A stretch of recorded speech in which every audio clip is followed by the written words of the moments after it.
just needed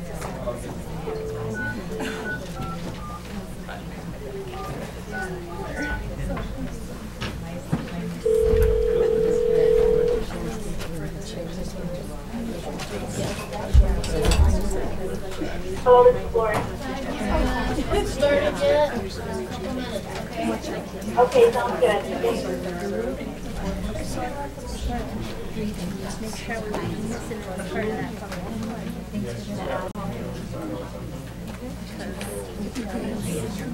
Not yet. I just need to sit. Handbook, then handbook. I think Kate's gonna. Oh yeah, you're right. It may not matter.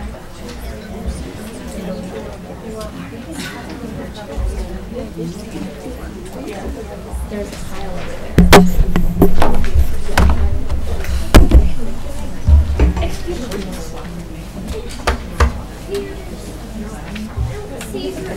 Jazz, come over here.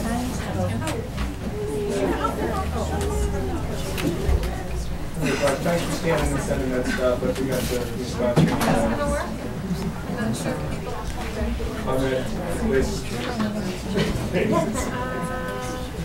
Everybody else took theirs over to the folder.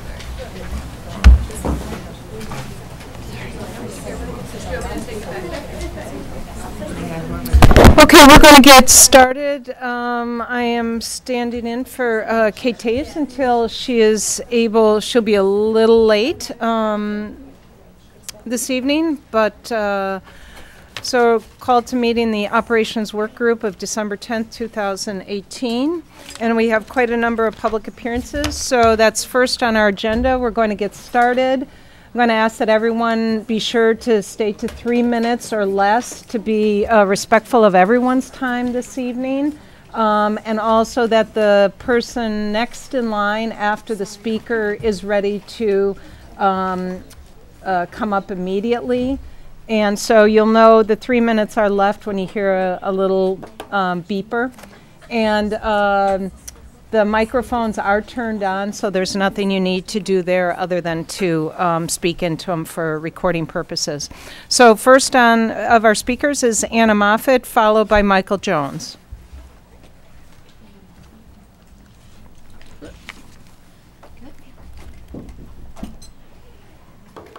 Oh no, that's for that. Is the timer up? Yep. Okay. All right. I'll be short.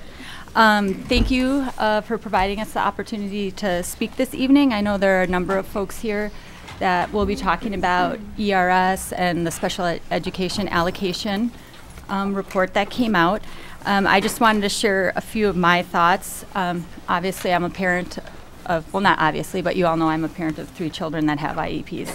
So I'm very familiar with special education in this district, and I also work as a family advocate for children and youth that have behavioral challenges and mental health differences. So in regard to the report, I do see some positive things coming out of the ERS report. I appreciate moving towards a more transparent and specific funding or allocation process. I think that's been a lot of confusion in our schools, is how support is given to the schools to help our kids that have IEPs. I would caution folks, though, around the one that's weighting different educational labels. You really, like what we say, all kids are unique, so even though they might have a specific label, whether that's EBD or autism or OHI, that could look very, very different depending on the child. I do appreciate the report that was included around, I think, maybe it was in Boston, looking at a formula that looked at poverty and factoring in that as a possible factor for additional support. I work with a lot of families that are experiencing poverty, and there's a lot of barriers to accessing services outside of school, getting to providers, having the time to navigate the complex system of special education. And so I do believe that looking at poverty and weighting that as a factor could make sure kids that need additional supports get it. I do want to say I'm deeply, deeply concerned about the cut around 3 FTE in our middle schools. I work in schools all across this school district, and at almost every meeting I attend, the number one challenge that's in place for our staff and our families is people feel there isn't adequate support. Staff are upset because they're not able to meet the requirements within students' IEPs. It leads to a lot of stress and just a lot of, that's not why folks went into the business of being a teacher. And it's also stressful for families and for our children because we know firsthand the great potential our kids have, but if they're not provided the supports and services in their IEP, it's nearly impossible to reach those. So I think that's about all I have to say. Thank you very much. All right, thank you. Michael Jones, followed by Sara Larson. I'll try to keep this a little shorter than the last time I spoke. So I'm an 8th grade special ed teacher. Obviously, as I emailed to all of you last night, I have some positive things like Ms. Moffitt, but also some very grave concerns about how this whole ERS process went through. But instead of bringing up grievances or things that are potentially damaging in the report, which I already outlined to y'all, I just want to use this time as an opportunity to actually kind of reach out. I really feel like one of my biggest problems with the ERS report was that it felt like there were gaps of experiences in the report. I did not see child voice in that report. I did not see parent voice in that report. I know certain teachers were approached, but I did not see a large majority of our special ed staff being approached about how supports and how things are going. I saw a lot of top-down kind of feedback, which is fine, except I think if you're talking about changing services and allocation within a building, to not go into the building is a huge mistake.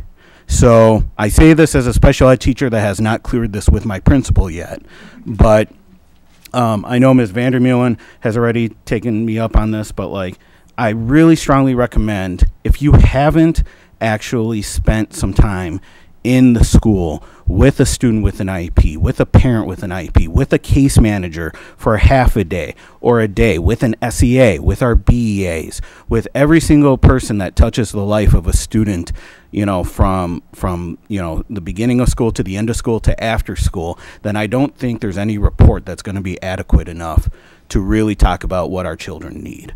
And I'm highly skeptical of any report that looks at numbers, especially when those numbers have come across not in like methodology wise, like the best of ways. And which as I outlined in my email, I don't think it's the truest reflection of where we are as a district. And I think one of the only ways you're going to get that true reflection is if you spend some concentrated amount of time with everyone that's part of the IEP process. Because not every one part has the solution, but together we can all come up with the solution.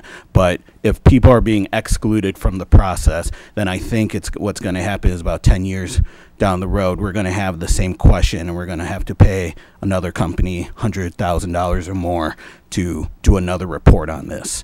And that's probably money that we should not be spending in that way. Thank you. Sara Larson, followed by Catherine Burns. I'm Sara Larson, and I'm a parent member of the Special Education Advisory Council. Like many others here, I have some concerns about the ERS report. I'm also maybe in the minority, but I do want to express my support for two of the report's key recommendations. First, and most importantly, I support the recommendation that special education allocations must be tied to student need, not just raw numbers of students as they are now. In particular, I do support the recommendation to make the allocation process some kind of weighted formula, which might be based at least in part on disability category. Although that's imperfect, a weighted formula does properly recognize that under the law, children are entitled to the support they need. And children with more needs obviously need more support and more resources than children with less extensive needs.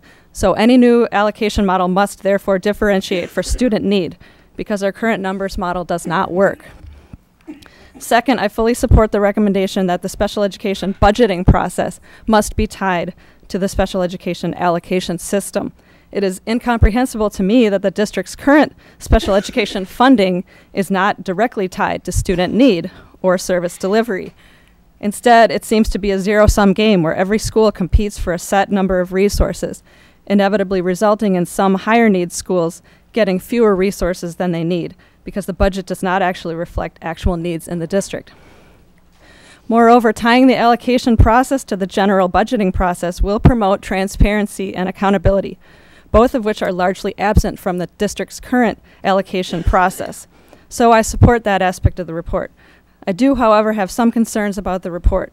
First, any finding that recommends fewer positions should raise a red flag. Any such findings are automatically suspect when upwards of 80% of the principals and staff surveyed in our district believe that their resources and allocations are not adequate. Further, I'm concerned with the comparison to other districts that have notoriously looked for cost savings at the expense of compliance with the special education laws. The board must recognize that a true commitment to inclusion cannot happen in reality without spending more money on special education.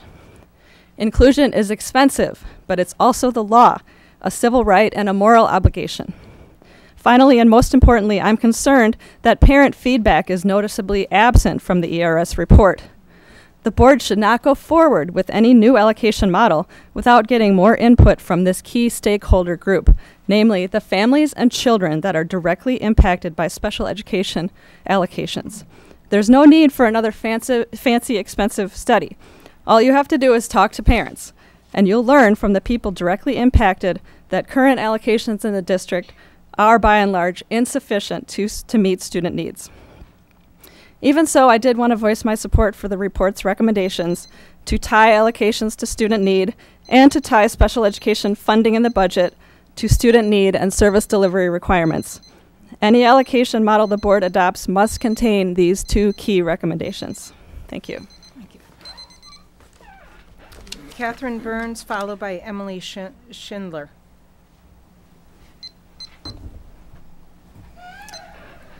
Hi, I'm Catherine Burns. I teach kindergarten at Shorewood, and I came tonight not necessarily to speak to your report. I know you're just getting it, and you probably have take some time to look at it yourself.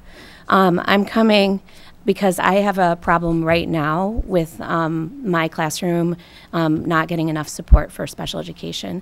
And I told my kids I would come and advocate for them, and so I'm here. This year I have 4 students with IEPs. 3 of those students have a diagnosis of autism. One has significant developmental delay, which I think will probably also be autism eventually. It is a great learning environment, a great classroom. The kids work together really well, but we do have disruption to our learning because of just the needs of the class. And so we really knew from the first day of school that we were going to need someone in my classroom to help support these 4 kids full time, just to keep them safe and to keep them learning and on task and to help everybody else in the learning environment. Unfortunately, we didn't have that allocation provided to us, and so we had to apply for emergency SEA position, which we got. And since the first day of school, we've had a series of renewals of that. But I found out about a week ago that we were going to have it taken away as of December 7th. So I'm here asking for you to fix the situation because my classroom needs that support. And my kids need that support. I haven't gotten very far through regular channels. My principal has really advocated for us, but hasn't been able to move the needle on this. I'm really concerned because one of the solutions that's been presented now is to take one of my students out of my room and put him in another kindergarten room. I have 21 students in my room, and the room that they're going to move him to has 24. So this would be the 25th student. As far as I know, there would be no new allocation to provide for a second environment. That child, I don't know, would just be moved with no services. I'm unclear as to what the plan is for that. My kids don't want to be separated. They are working well together, and what we need is a consistent person, because what I've had is, because of the emergency SEA position being filled by subs, I've either had it gone unfilled for several days, or I've had a series of people. I'll get somebody good, they'll get hired somewhere else, they disappear, the kids have no idea where they went, I have no idea where they went. We've had anywhere from 6 to 12 different substitute teachers since the beginning of the year. And for kids with autism, that lack of consistency sets us back. So I'm asking for you to please help my school, my kids, my classroom, and especially my students with disabilities. Thank you. Emily Schindler, followed by Michelle Ritt.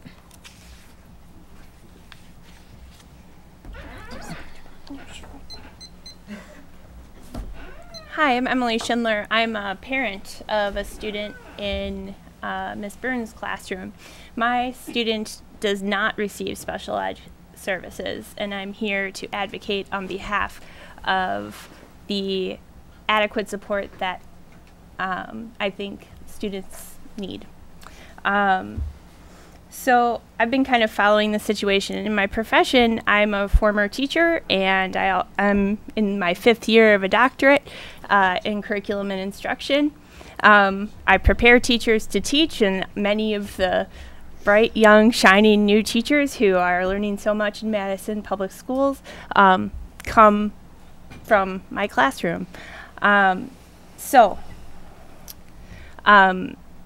If I can just say, as a person with that background, I can't understand how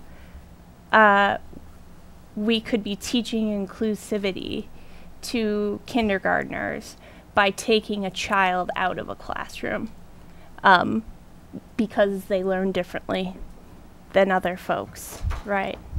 To me, that is not just obviously a moral failing, but also it's illegal. So this cannot stand. And like I said, it shouldn't be on the shoulders of parents of students with IEPs, although their voices need to be leading this conversation. We absolutely should be saying what is best for that learning community. That is, if you have more time sometime, I'll share my dissertation with you and we can learn all about how learning communities really, really matter. But when a structural decision, and I don't know a lot about this report that's come out, I imagine it's probably driving a lot of these decisions, right? I'm just entering this as a parent. When a structural decision like this results in the rupture of a community of learners who are just in the very beginning of learning what school is, what it means to be part of a community where people are different, the way you model that for them is absolutely crucial. And what you are modeling by moving a child out of this room is that when you are different, if you cannot get in line, if you have special needs, we will not go the extra mile to fix it for you. We will move you. This is unconscionable. It cannot stand. I say this also, I'll just finish with this. I say this also as somebody, so I've had significant health issues. My children have watched me go through chemotherapy, radiation, twice, surgery, all of these things. The way that they perceive difference is personal to me. I urge you to fix it. Thank you. Thank you. Michelle Ritt, followed by John Rademacher.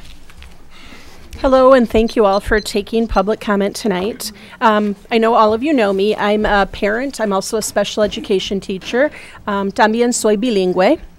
And I wanted to tell a little bit about my story this year in MMSD. So currently I'm assigned to teach with 5 different regular education teachers.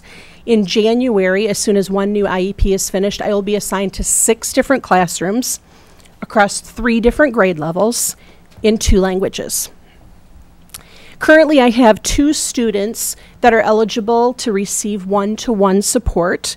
Currently, one of them is covered about 75% of the day, and one of them is covered by substitute teachers for substitute SEAs for the next 9 days. We're not sure what's going to have to happen after winter break. We luckily got an emergency SEA, so I'm not sure what's going to happen with him.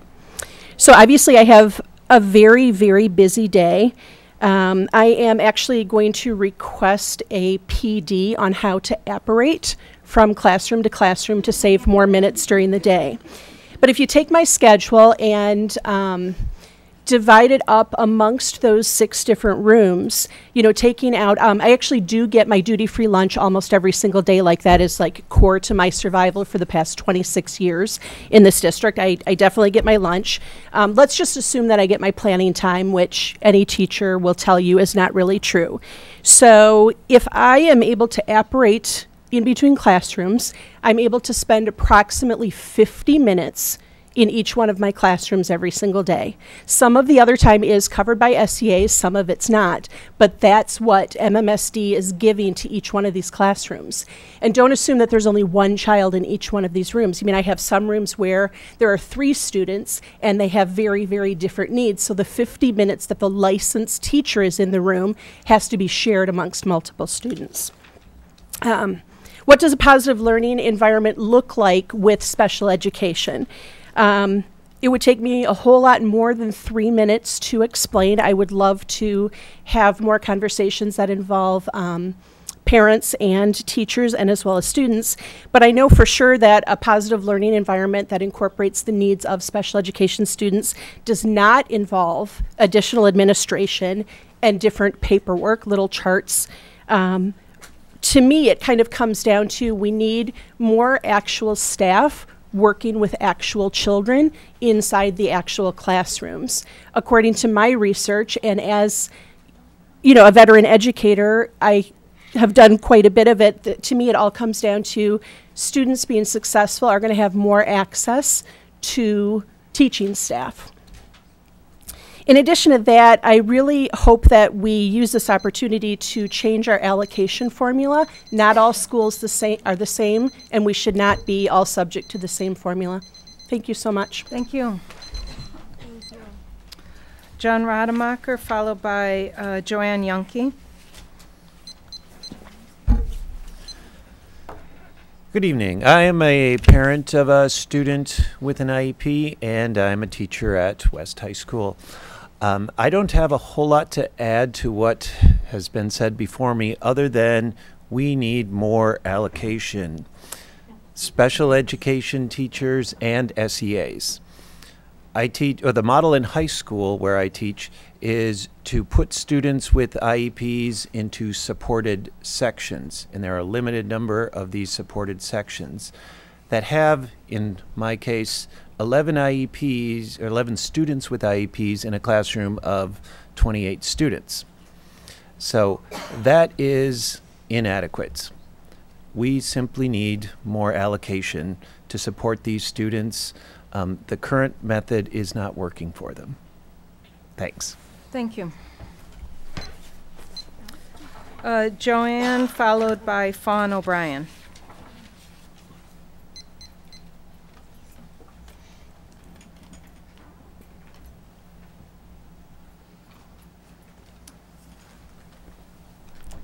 Hello, thank you for the opportunity to speak. I'm Joann Yankee, mom to a junior at Memorial and an 8th grader at Jefferson, and my 8th grader has a complex IEP. And by this point, much of what I was going to say has already been said as well, regarding the lack in the report of family and student input. I'm also, I'm not really sure who student service staff are, but I didn't see special education teachers broken out. I didn't see anything about general education teachers. These are all, we're all critical stakeholders here. In addition to, in addition to some of the concerns that have already been raised about ERS, I'm finding myself disappointed by some of this process here. Last week, you heard from me about the Student Behavior Ad Hoc Committee presented with a draft recommendation that this should be one of the recommendations coming out of the committee to implement the recommendations from the ERS report that hadn't been publicly released, and I'm not sure who all had seen it, but that felt like we're kind of talking about a done deal, and I really hope that that's not true. I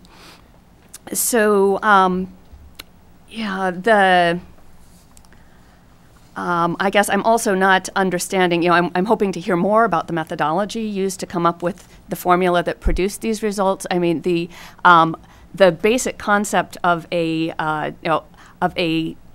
cleaner and more transparent and more consistent allocation formula has a lot going for it. I'm just urging you to ask a lot of questions about whether this is the one.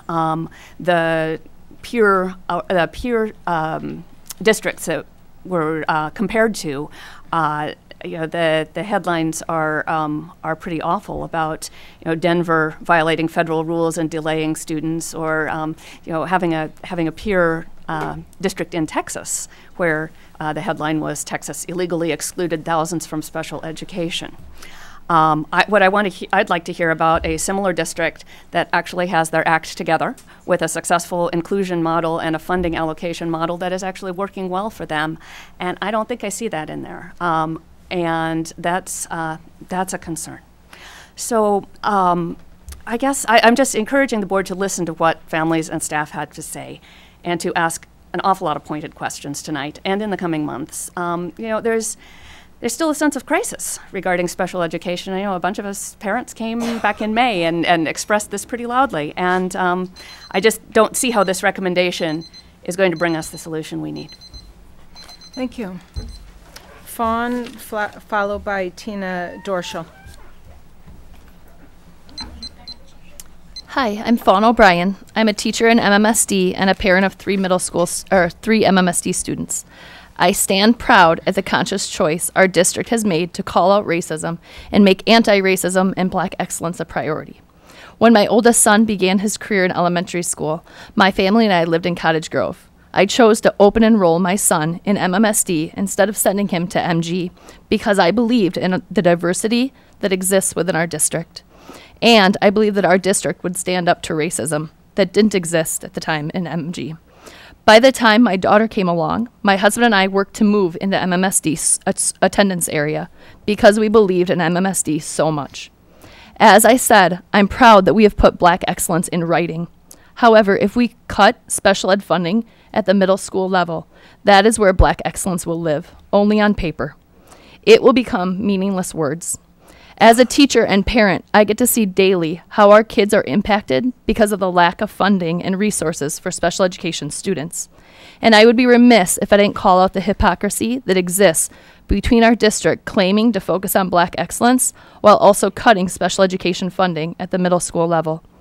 I sat in my MMSD professional development today and heard our students who identified as Black or African American say they had 4 needs. They need their teachers to be held accountable for calling out racism in the classroom. They need their teachers to create curriculum that challenges the dominant white voice that has echoed through history. 3, they need their teachers to develop relationships with them, meaningful relationships with them that take time. 4, they need their teachers to be more culturally responsive and supported in their efforts to create curriculum and be more culturally responsive and learn about cultural differences. I, along with my colleagues, have been working hard on meeting these action steps well before they were named today. However, we have a lot more work to do, and we are ready. We simply don't have the time to do it in the classroom, as special ed funding continues to be cut. Our teachers' efforts become spread so thin we are unable to meet anyone's learning or social and emotional needs. When the special education teacher I work with gets pulled daily for extended periods of time during our instructional block, it is only me who's left in the classroom to meet the needs of all of our students who have IEPs, our students who have specially designed instruction. It is only me left in the classroom. My time as a teacher will often go to our students who are struggling the most, behaviorally or academically. I am only one person in the room, and the impact this has is very negative on all of our students of color, our white students, our advanced learners, everyone alike, because I simply cannot meet all of their needs, as special education funding is limited. As a parent, I have moved from someone who fought to get my own children into this district, and as my oldest now moves to middle school, I am now terrified because of the lack of funding to special education and how it impacts our kids in MMSD. Please meet the needs and the rights of all of our students, and do not defund special education. Thank you. Tina, followed by Allison Mili.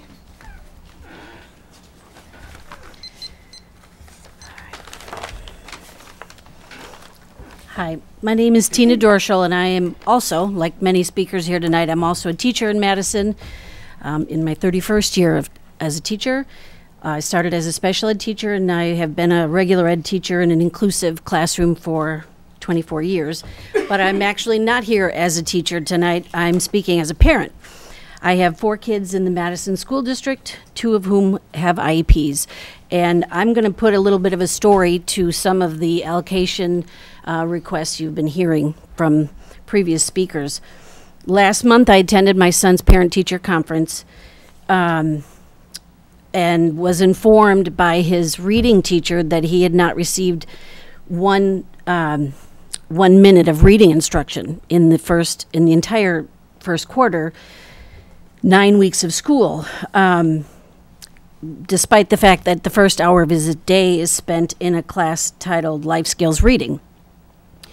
When I sought more information about why that was the case, I was informed that Jay spent 30 minutes, approximately 30 minutes every morning on a computer having free choice, first thing, watching YouTube or movies or listening to music while the teacher and the SEAs supported other students unloading their backpacks and doing some self-care skills.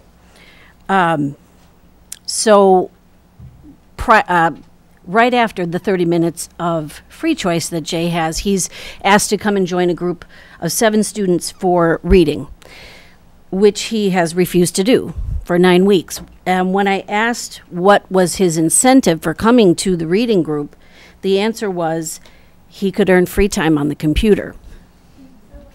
Right, that's... so I feel like the expectations are set so low for my son to succeed. He frequently gets a smiley face on his daily chart for sitting quietly in his American history class while watching a video on an iPad.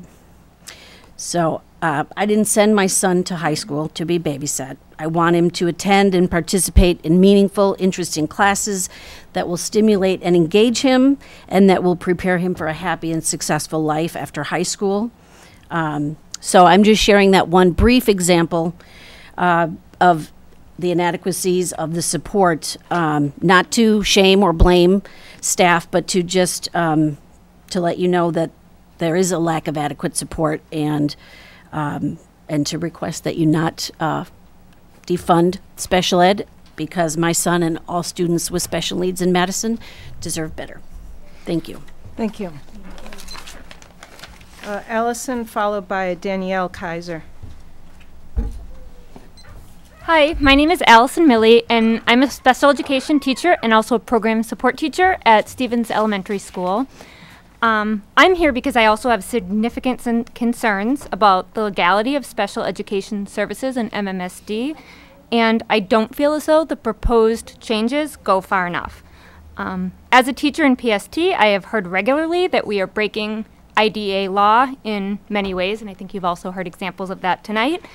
2 ways that I want to highlight are that we are often writing IEP services based on the staff we have in a school rather than student need. We might think a student needs 40 minutes of reading service. We're writing in 15 because that's the staffing that we have.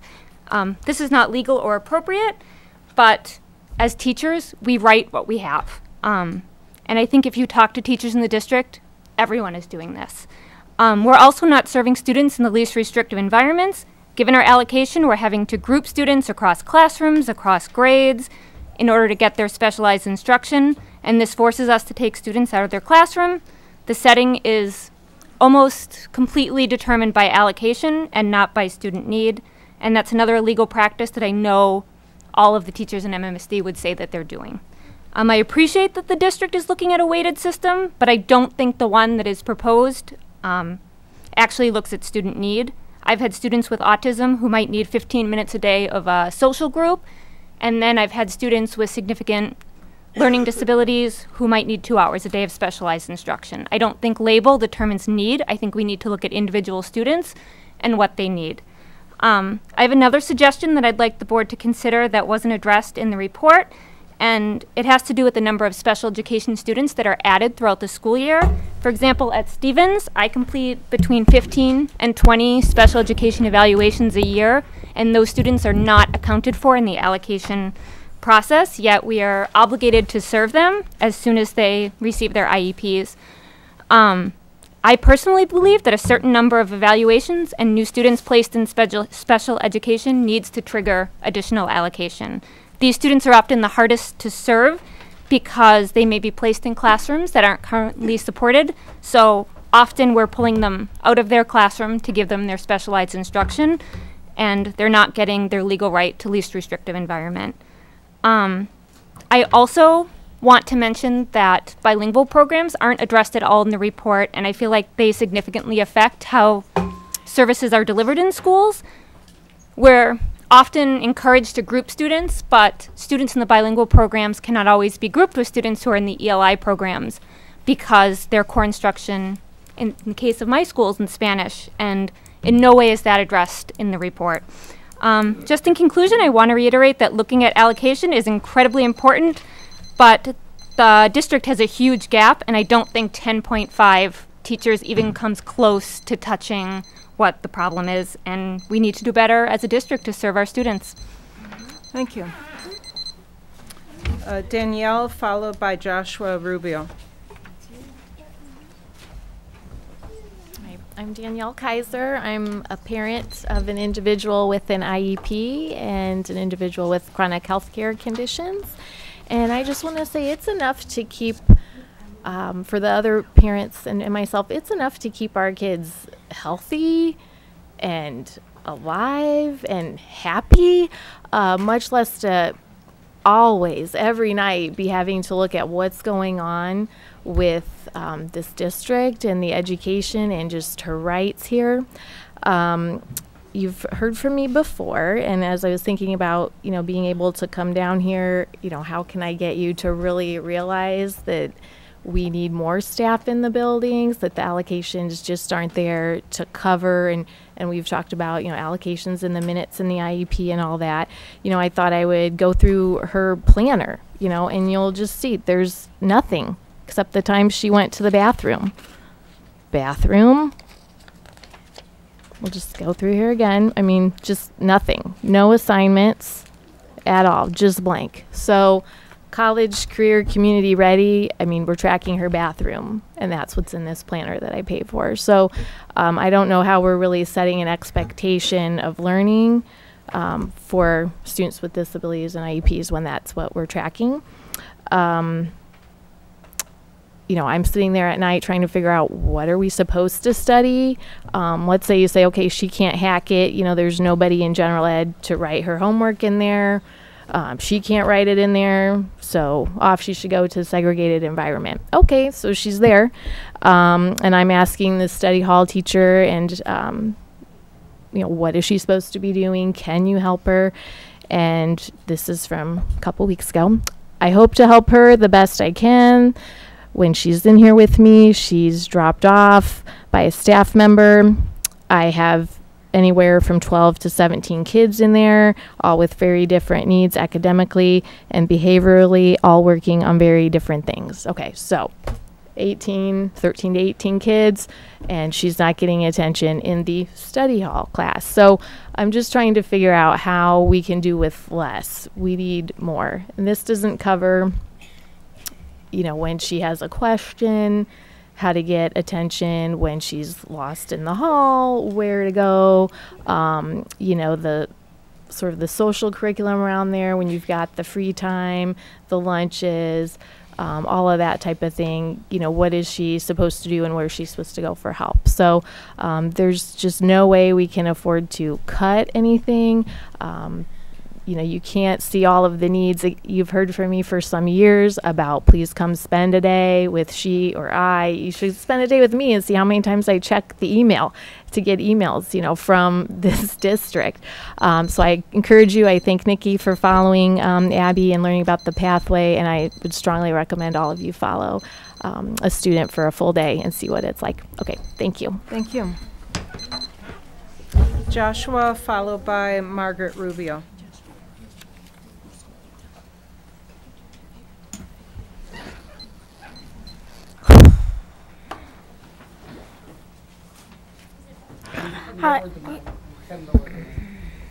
Hi, my name is Joshua, and I feel that we really need more special ed teachers in schools because, wait, I forgot to introduce myself. Hi, my name is Joshua, and I am in 7th grade in Badger Rock Middle School, and I feel that we need a lot more special ed teachers there because if we don't have any special ed teachers, then who's going to understand how us diagnosed kids feel?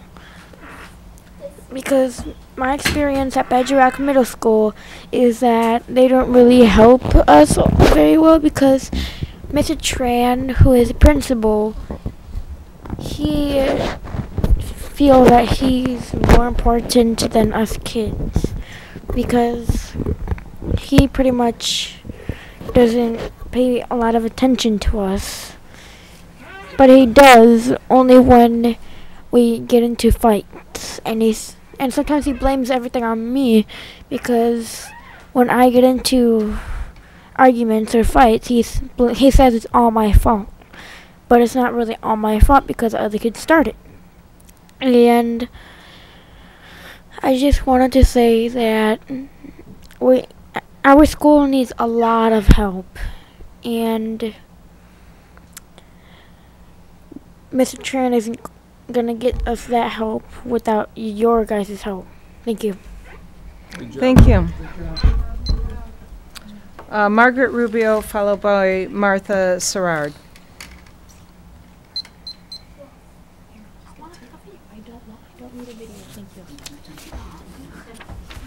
Video.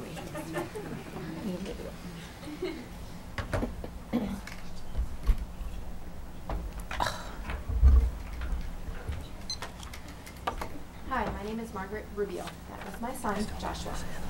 We had previously prepared something, and he went completely off track, but that's okay. He got to the gist of it. It worked. Didn't need to be name calling or anything, but he said names and he dropped names, and I apologize. But to the gist of what he said, my son has an IEP. He's had an IEP since he was in kindergarten, and I have to say that I'm very disappointed in the school district. Elementary school and now in middle school.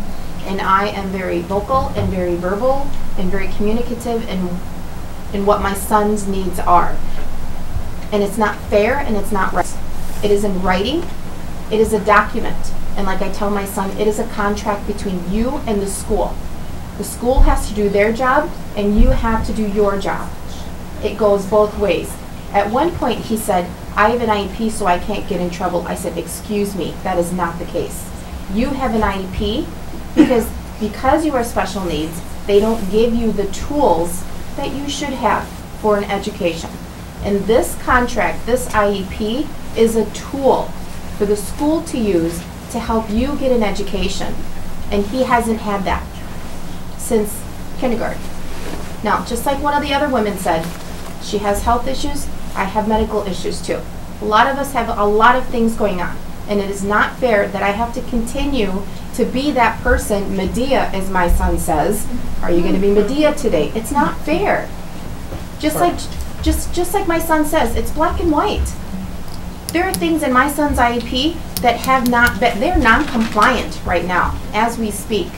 and I have to say and say and say and say the same thing, which I'm sure all the other parents that are here do the same thing. And I have one question for you. Do you all remember the movie A Time to Kill?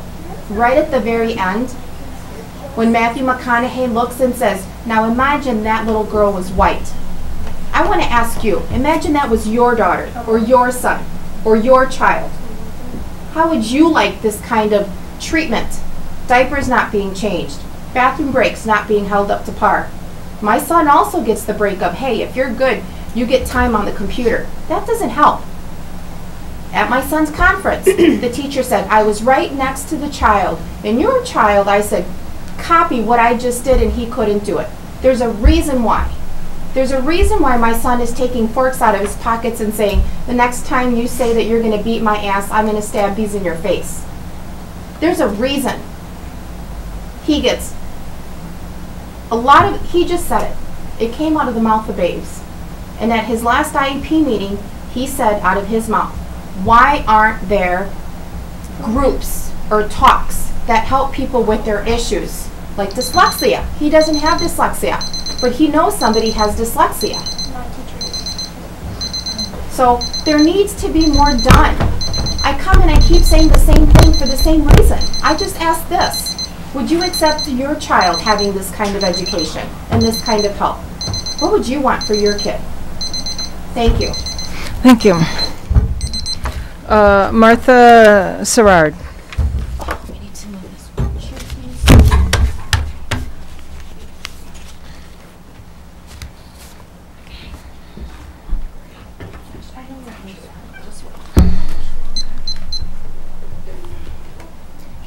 I wanted to again share my daughter's story who's here with me today, because I recently also learned about those changes that are within the special education system. And I think any idea of taking any support staff out of the classrooms at any level really has me concerned. My daughter is in 5K at Franklin Elementary, and I am not only an advocate for her current academic success, but I look to her future goals as well. And she has a full IEP in place, which includes OT, PT, and speech. And I am so thankful, and I am impressed by her current team, which includes the support staff within the classroom as well. Her classroom is incredibly inclusive, challenging, friendly, and very supportive. If not for all the teachers that interact with her every day in a variety of ways, it would be much more difficult for her to have developed into the shining star that I view her as today. When I first started coming to these school board meetings and sharing our story, it was out of frustration. And my main focus was on placement disagreement between the 4K and 5K transition period, and it was dating back all the way back to 2016. This year, prior to entering 5K, there was a disagreement on the student support staff ratio in her classroom. And my daughter has a unique learning style, which is most likely going to be under nonverbal learning disability, which is unique in its own way and has different learning skills. Which is why I requested extra support staff in order to accommodate those skills, so we learn good habits and we could start them off from the beginning, and that they would carry over into the future, because you don't want to start off in bad habits, realizing it's failing, and then having to redo all the work that you just did. During the last week before school, the MMSC actually acquiesced to my request and actually pulled an extra special education teacher into the classroom to accommodate these needs. At our last IEP meeting, which was less than a month ago, the team recognized all the reasons behind having an extra support staff in the classroom, really appreciated it, and we were able to discuss it together as a team and realize that that was an important part of her day. They can all see what a positive impact it's actually had on her education as a whole. And I just want to leave you with a quote that I found that I really thought just kind of grabbed me. A teacher's job is to take a bunch of live wires and see that they are well grounded. Now, my daughter has been able to identify her sparks through the help of her teachers, and she builds on them every day to build them into her strengths. And this is through the help of all support staff that's there. Do not underestimate the power of the IEP team and the support staff in the classroom and the essential roles that they play every single day. I implore you to give them the opportunities and the tools to help our children shine. Thank you. So that finishes up public appearances, and so with that, our next agenda item is approval of the minutes, and I will be turning it back over to Kate. Appreciate it. So it is recommended to approve the minutes from the operations work group meeting dated June 11th. Second. Thank you. Imad? All others? Aye. Any opposed? All right, that passes 7-0.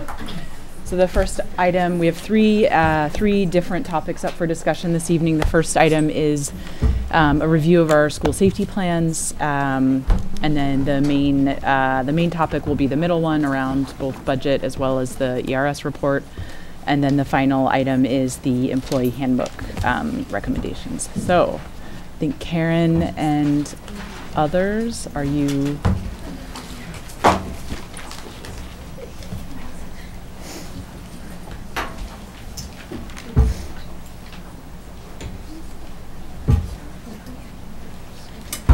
That's okay.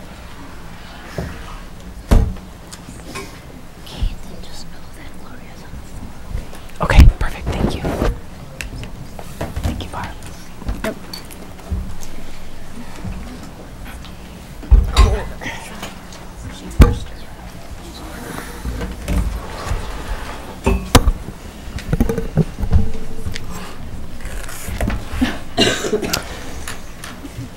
Okay, good. Thank you. And I'm glad to be back with my crew. And happy to report on our efforts that we have done as a safety and security team to provide the board an opportunity tonight to provide some final opportunity to provide feedback or revisions or additions to the district safety plan. Last time that we met, we talked about just the safety plan design. The safety plan design and all the requirements that we need to submit to the Department of Justice. So that was provided to you. I'd like to just take this opportunity to just open it up to the district, to the board, to ask some final questions or additions to the safety plans. Three little things. Okay, Or one little. of them I it like might not be all that little. I don't know.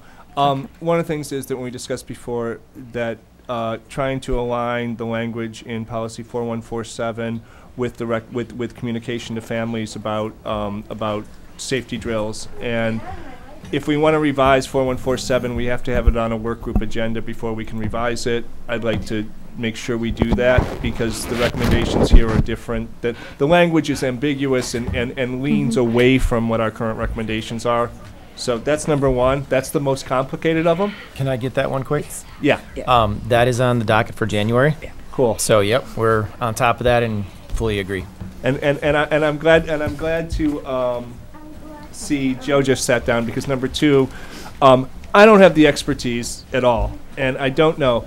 But when we look at the recommendations for the lock-in ones, that I believe bullet point 2, the second clause of the sentence, and I don't have it pulled up in front of me, I apologize, is to cover the windows. And I wonder if, many of our schools do not have easily covered windows and doors and exterior ones. And I wonder if perhaps, we could, if that might put students and staff at more risk to try and cover a window when there's an active shooter in the area, that they're actually exposing themselves. And if we could, I don't want to take that one out of there, but moving it from number 2 to number 4 or 5 or something seems to me that, and again, I don't have the expertise.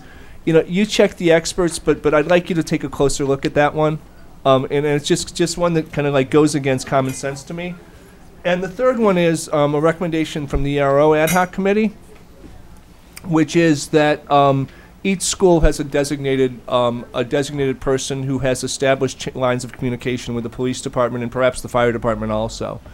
And if you look, and I don't see that explicitly called out in there. I see some things that kind of imply it, but I think that just to have that each of our schools has a designated person, and be it the principal, almost always it's going to be the principal. Maybe it'll be the AP, maybe it'll be somebody else, or each of our facilities too, because our alternatives don't necessarily have a principal in the building.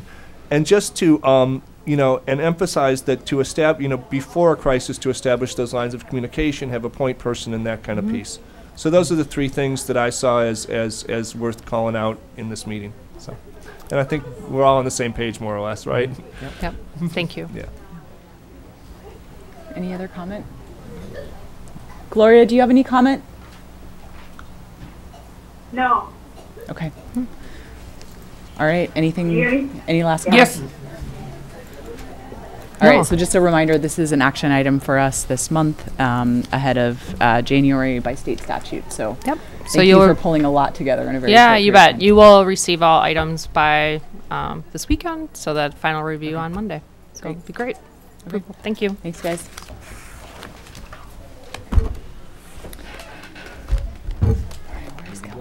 All right, so the main kind of wonderful. So the main topic for tonight, I don't know, Jen, if you wanted to say anything at the beginning, or Kelly. No, just to invite the team up.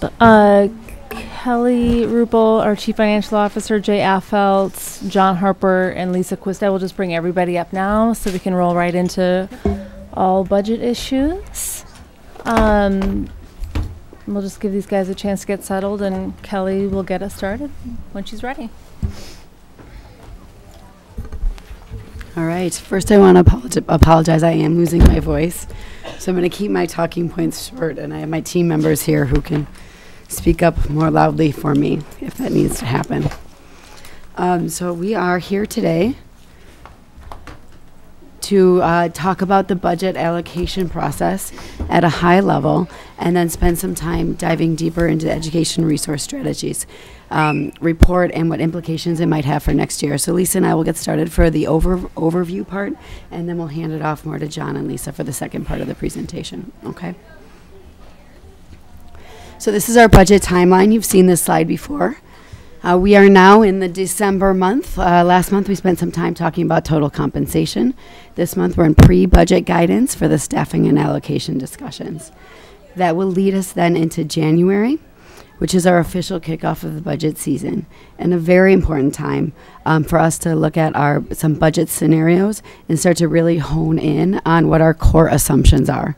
And that is primarily because in February, we do release our staffing workbooks, and with staffing about 83% of the budget, getting that feedback from the board to input our core assumptions in January will be very important moving forward. So that's why really thinking about this part of the pre-budget guidance will be valid going forward. So you've seen this slide before. I shared it with you in November.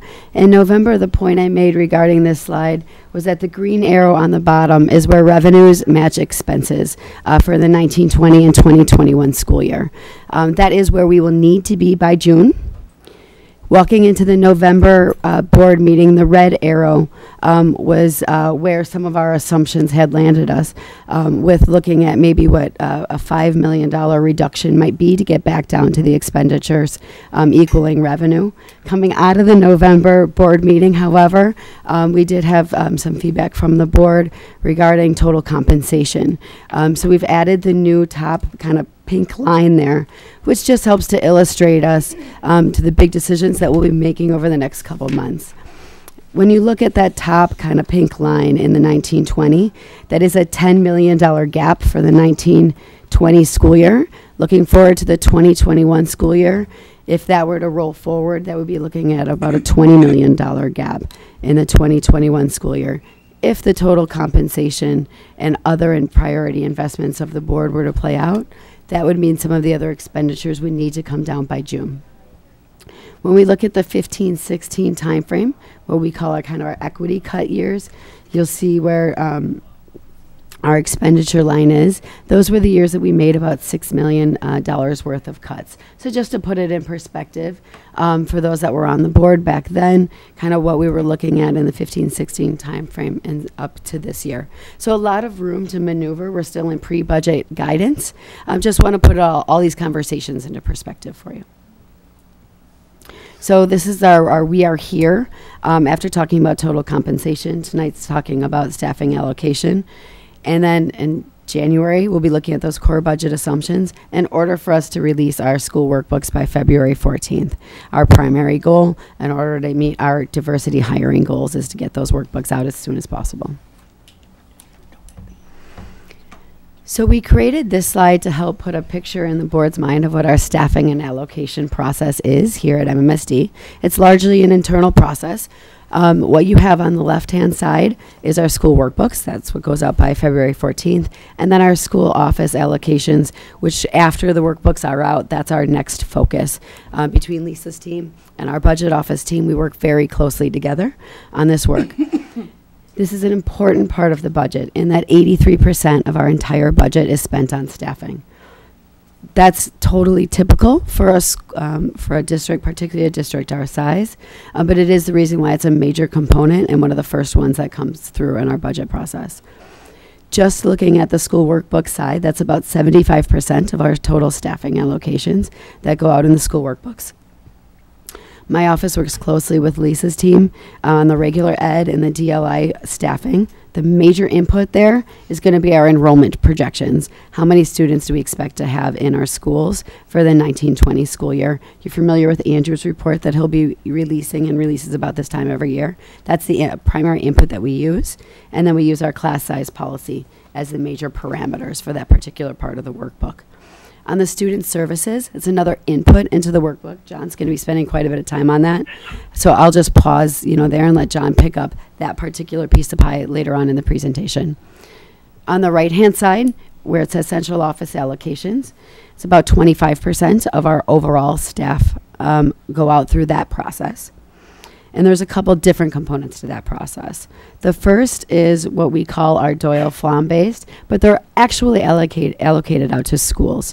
So about 40% of our total central office allocation is in that first box. Those are positions you're familiar with, like the advanced learning specialist. Our custodians fall into that box, so those custodians report to Chad, but are ultimately allocated out to schools.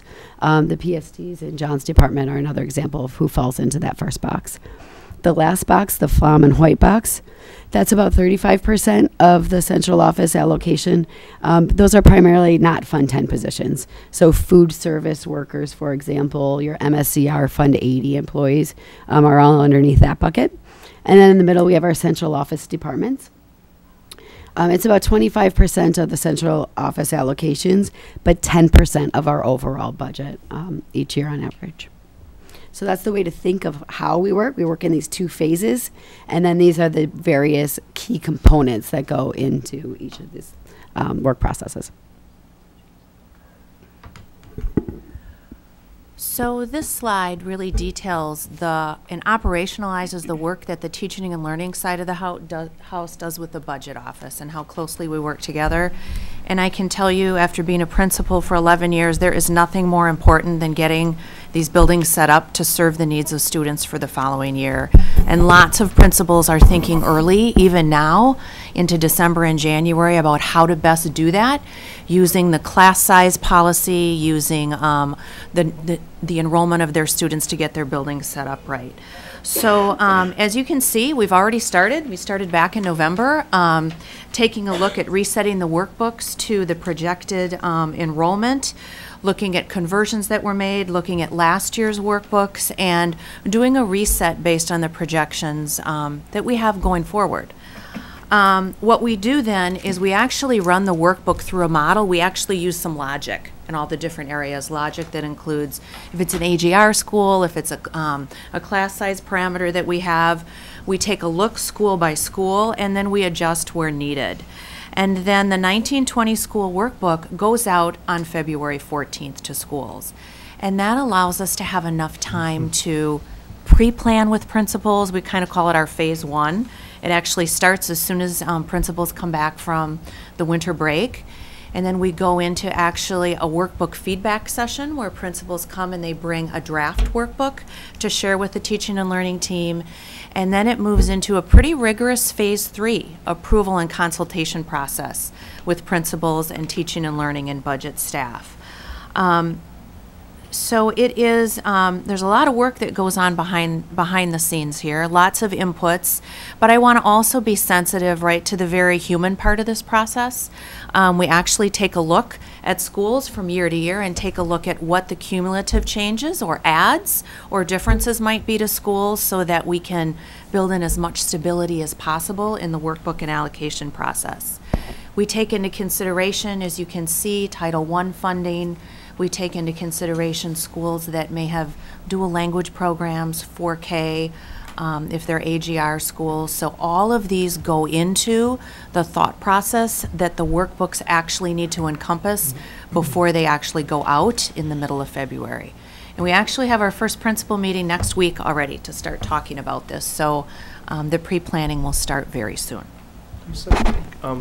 The timeline on phase 3, can you share that? Because phase 3 takes place after February 14th, right? Right. And so if you can make that clear and goes through, well, goes probably up till about April 1st or something like that. Yeah, so let me give you some general dates to give you. Yeah. So phase 1 is the pre-planning. It will start, some of them are already noodling on this now, but it goes through the month of January. They're meeting with their HR contact person to look at staffing and certification and needs. Phase 2 actually starts after the workbooks go out, from the 18th till about, I want to say the very end of February. And that's where they create a draft of their workbook. They come in and meet with the team. They talk about, this is how I'm using special education. This is how I'm maximizing maybe ELL. This is what my class sizes look like. For high schools, they would take a look at, these are the electives I'm offering. These are my projected class sizes. So it's really in the weeds on that. Then phase 3, which starts like beginning of March through mid-March, that's where the chiefs, my department, we just block off like 7 days, and we meet individually with principals. They have a template that they really present how their allocation of people, time, and money supports the work that they're doing in schools. And then all of that wraps up mid-March so that we can start the posting and the hiring timelines. So I hope that helped. That helped. Okay, so we wanted to make sure we set that framework and that kind of transparent understanding of the process so we can understand how the model will naturally operate once we use our current enrollment projections, which account for about 250 students that were not in our schools this year, primarily due to our 2X charters and our voucher program impacts. So once we put those enrollment projections in, what we will see is some natural changes with our staffing. So as enrollment goes down, the staffing will follow. And as enrollment has been slightly declining over the last few years, what we've seen is that our staffing has not been following those same parameters over the last few years. So we just wanted to make sure we were, clear on how the model works, so that once we put the enrollment trends in, what we'll see is some of our staffing to be reduced, along with the related specials and other support services. Ultimately, as our staffing and allocation process works, we have a goal, and we're assuming it's the same goal as the board, to stay within the class size policies, maximum and minimums. So we'll need to be working that class size policy. Our enrollment counts, like I said, will very naturally update themselves since we don't have 250 students in our seats than we had previously budgeted for. And we will be using multi-grade staffing as a tool more intentionally to manage low class sizes within appropriate parameters, largely in consultation with Lisa and her team. That will help with the minimum on the smaller class sizes that you saw this year. On the maximums, we will be providing stronger guidance to middle schools and high schools regarding their use of the flex pool and keeping an eye on those class sizes in the secondary based on kind of those decisions that are being made through that phase 3 process that Lisa just walked you through. What the impact will be is when we use the enrollment count in the new model, there'll be about $3 to $4 million that is generated. And what I want to be really clear about is that our 2X charter and our voucher program bills, literally that DPI will bill us for, was $2.7 million last year and is anticipated to be about $3.7 million next year. So that particular shift will be used to simply pay the bills of which we owe for that program. It's not actually resources that'll be available kind of to reallocate for other needs, okay?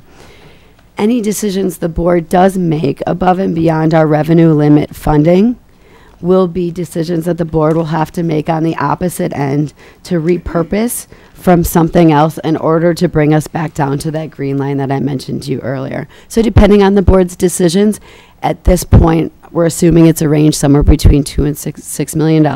But those are the budget scenarios that we'll be playing out in January, and looking for your feedback as we build out the core assumptions.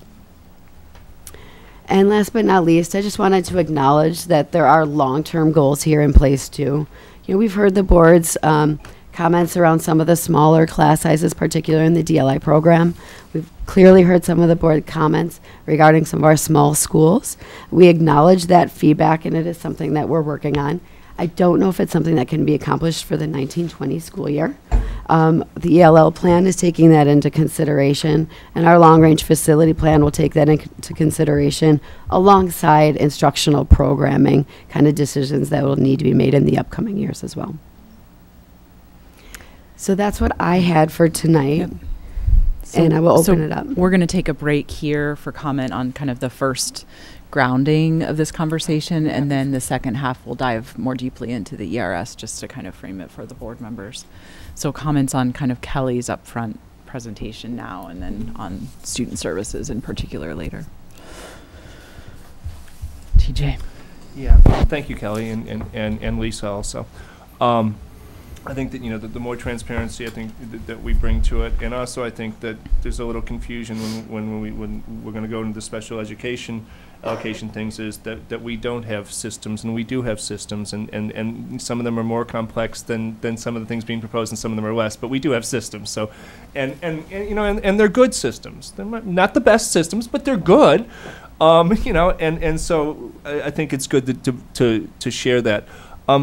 I also think that it's good to have some sense of that if the board's priorities or our community's priorities, and in the context of special education, in the context of the BEP, are call for reallocations and repurposing, that these are that you know, there's very little new money, and so that this will have to be accomplished that way.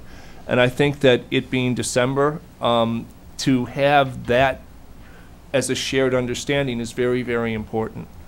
And I think that building on that shared understanding is that we need to start looking at both generated by our administration and our staff, even our classroom staff, ideas for repurposing. And I think also that as board members, it's incumbent upon us to say, hey, I'd like to take a look at this. What would the savings be? What would the negative impacts be on the educational or employment experiences that we have here? Because these are going to be hard choices, and if we're making hard choices at the last minute without previous discussion, with only cursory information, that because the idea just came up at the last minute, we're not going to make good choices. Or if we do, it's going to be sheer luck if we do. So I think that as we go to look towards January, I think we all need to be thinking along those lines and say, you know, what are, you know, I mean, you can do things like, oh, let's just do a 3% across the board cut to Doyle Building or Flom Road or something.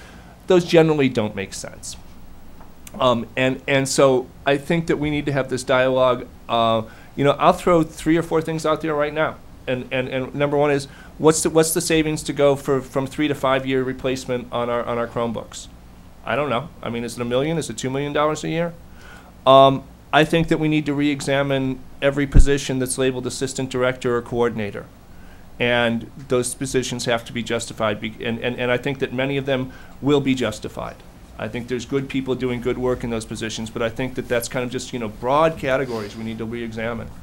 And say, you know, how many people do we have outside of classrooms? And I think that similar things with when we talk about coaches, and I love my interventionists, but I think that we have to look at the effectiveness of interventionists as we're going forward. Those are, you know, and then the last thing is I think that we have to look at is that you know, we ran a very, very, very large surplus in 2017-18.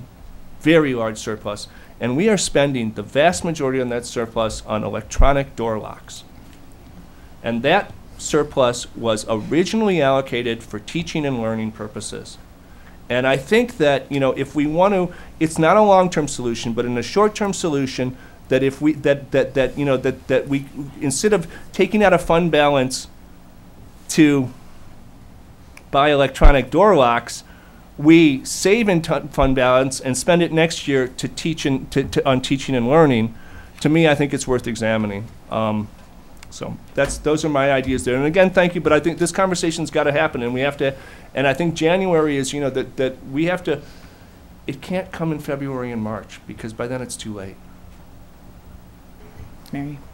Yeah, TJ, I couldn't agree more. I think we should always look at those options, but some of those things that you mentioned are one-time costs that we're able to get, say, TID funding for. But, you know, we not only hear from the people here tonight, I've heard it in the schools for years when you talk to folks about what should be the top priority in terms of spending. It is far and away mental health and better resources for high-need students. And every teacher says that. Every principal says that. The surveys, the BEP staff survey, just done this October, shows that clear in a way. Some of the surveys here in the ERS report. And these are numbers that are 85, 90% of our staff are telling us this. Yeah. I really don't think we as a board should be questioning what we are hearing over and over and over again.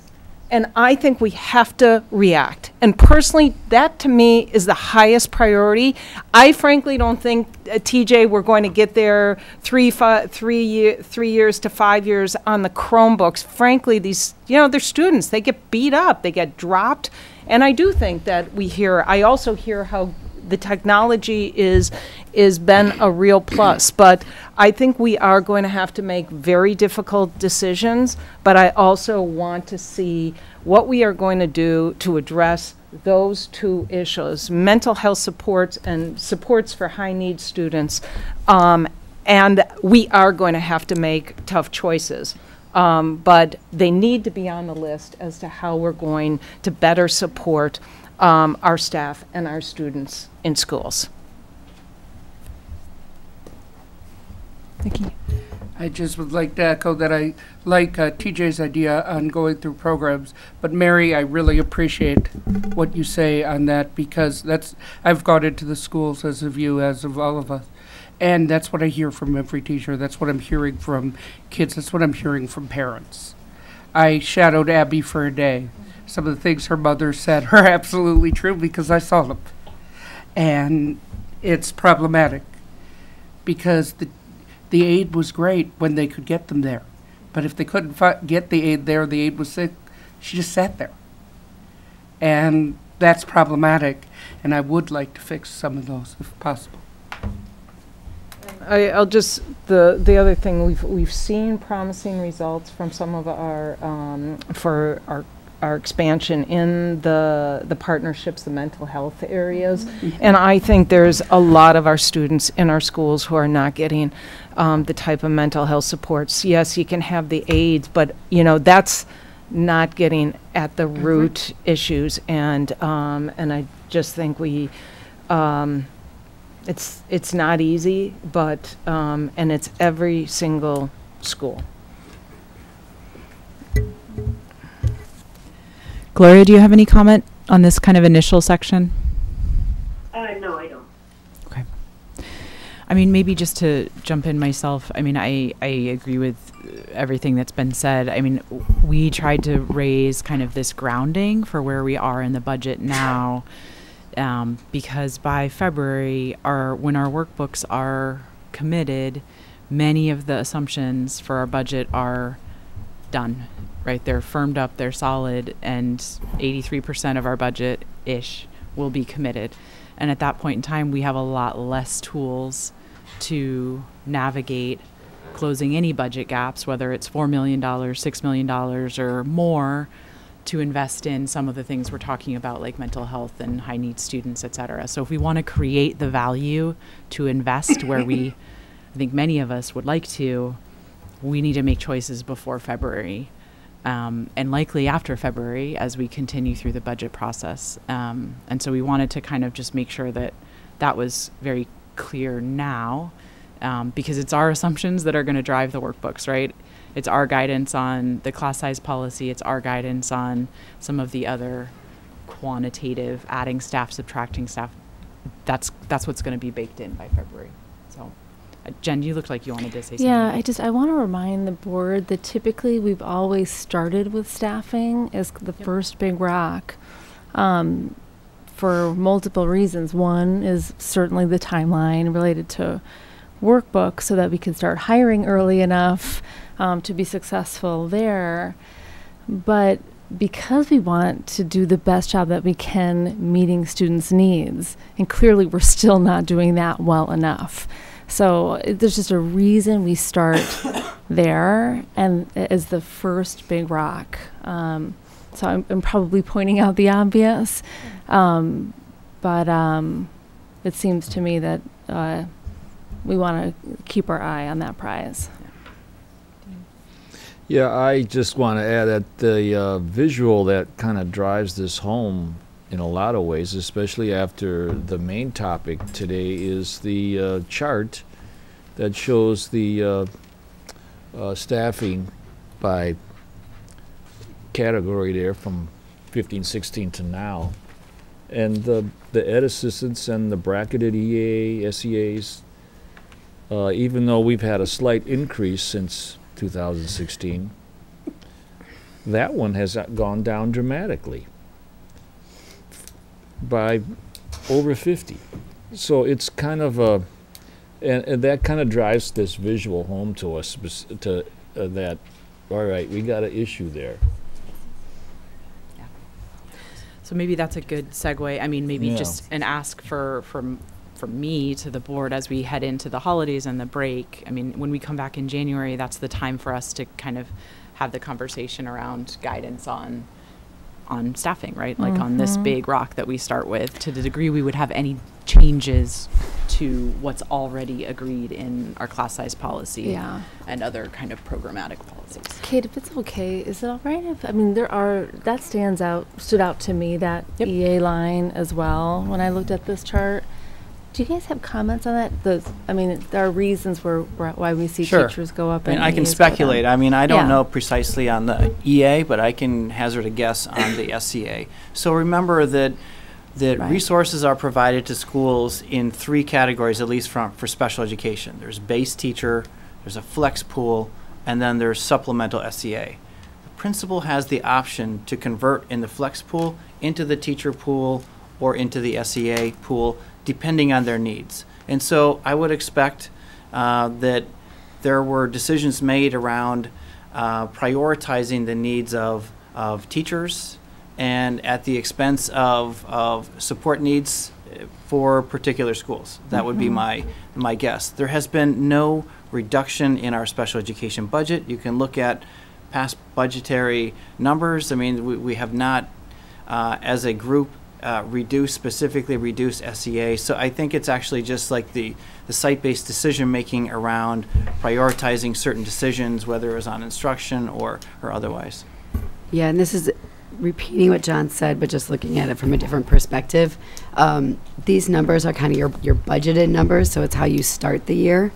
They might convert down to SEA or over to CC. So this is just one moment in time. It's not like the way the end of the year ends up.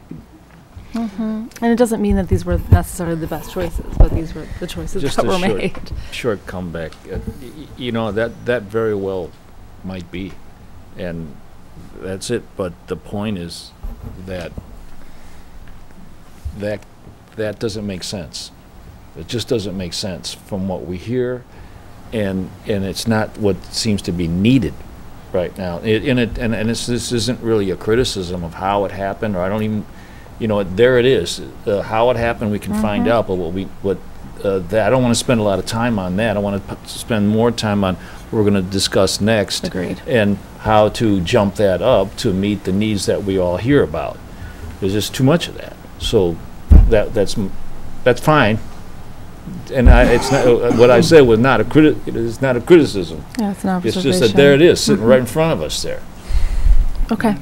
Yeah, I think when we talk about February and the staffing, I think one thing with knowing that we're going to have a tight budget is I want to have the other things put on the table at least so that we don't cut ourselves off. So when we look at expanding our behavioral, our mental health partnerships, if we don't take that into account in February, so I'd like to see the high priority items that are outside of the staffing on the table, so when we're making those decisions, we have it. I still would prioritize those areas, but not all of that is purely in staffing. I hear what you're saying, Mary, and that is what we're planning on doing. Okay. Yeah, in January, we'll have not every detail worked out, but kind of the big picture of those multiple levers. Yep, and I mean, maybe this is a good page to be looking at. I mean, the conversation tonight was a little bit to set our expectation that the number at the bottom will go down next year because we have less students in our district. It's likely the number at the bottom will go down because we have 200 less students in our district because of the 2X charters and voucher students. See, so I am not making that assumption. Maybe right? Me either. So yeah, I think it needs that's to go my up. personal. Just because we got less students don't mean that we have to have less staff. I think we need to go up. How would you close the kind of gap? I don't know yet. in money that. I don't know yet. That's I mean, the dilemma we got. That's the discussion for January. So it sure is. Yeah. But this Right. it's a good way to, I think about the moving pieces across investing into mental health needs or high needs students, et cetera. So And maybe could we get a chart if this in fact is not representative of what's going on throughout the school year? Can we put a chart together that shows the average throughout the school or where we ended the year or something? Because this is, unless there's something else, we're going to continue to use this. Two things. I think that traditionally, at some point during the budget process, the equity charts come out, which reflect January staffing at least the school level, but it doesn't reflect the district-wide pieces. So I think that's, and it's perhaps I mean, this is simpler than that, but in more detail.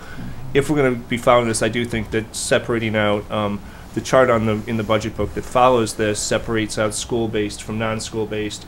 But one of the things that it doesn't separate out is the different categories of ed assistance, which is, and I think that in addition to what John said about perhaps shrinkages, I think that there's been a de-emphasis on EAs in general as opposed to BEAs and SEAs, but I'm not sure about that. But I think that might account for some of it, that when EAs have retired, that they've either been replaced by SEAs or they've been replaced by BEAs, and so that's just a guess. All that's good. I want to emphasize that I think that as we establish our priorities, that we need, the other thing is that we need a decision-making process. There is going to be disagreement among the board about what the priorities are and how they should be invested in. And these are, we all agree, not easy decisions. And when the workbooks go out, flexibility goes way down. And so I think that prior to workbooks going out, otherwise, we can do what we've done in the past, which I think has never worked very well, which is that the administration takes a sense of the board. And, whether that sense is accurate or not, the board speaks when the board votes. And if we disagree, a majority wins. And that's how it works. And I think that if we agree that we're entering tough budget times, I don't see how we can do it through, we're not going to find consensus. Or if we do, it's going to be a miracle. So I think we have to among ourselves, understand what that process will look like and what kind of choices we want on the table to have our voices heard through votes as opposed to just giving feedback. And no one can decide that for us but us. Yankee, and then let's move on. Yeah, I would happen to agree.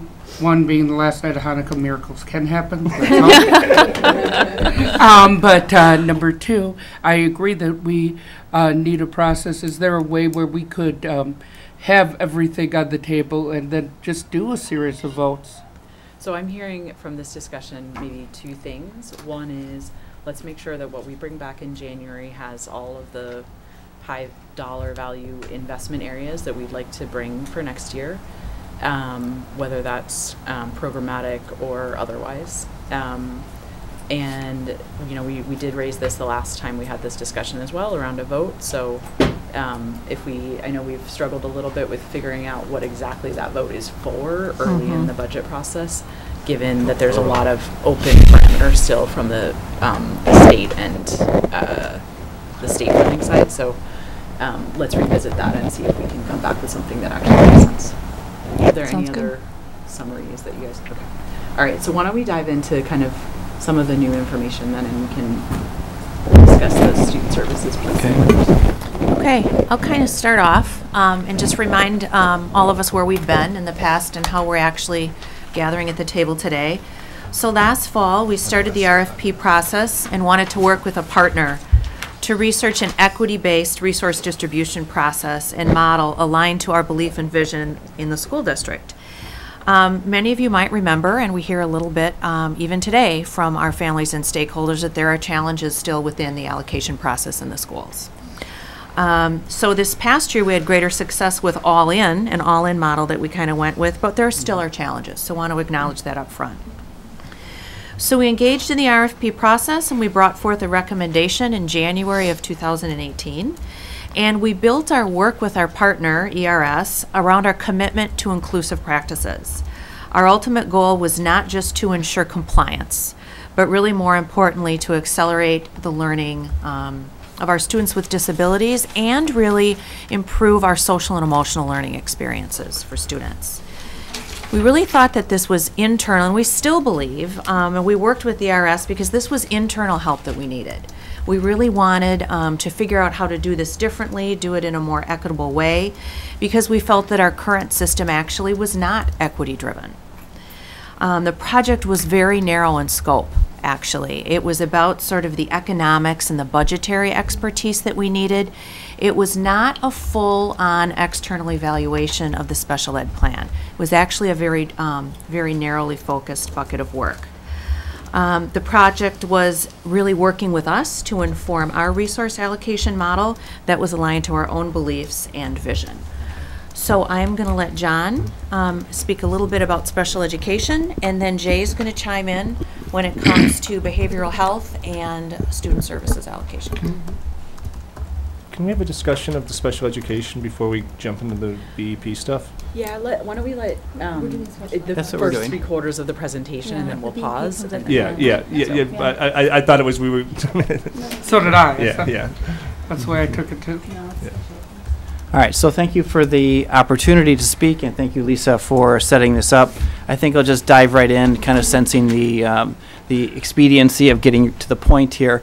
So our project was really focused on answering two big questions, and that is establishing an answer to, are we adequately appropriating special education resources at the district level, and are we equitably distributing those resources to schools in the best way possible?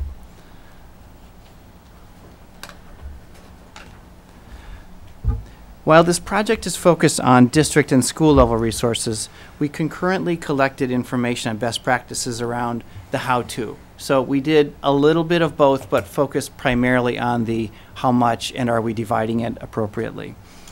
Building off of the ideal, our new allocation model would be adequate, it would be equitable, transparent, and still allow school-based staff flexibility, some predictableness, and be consistent with our beliefs and values as a district.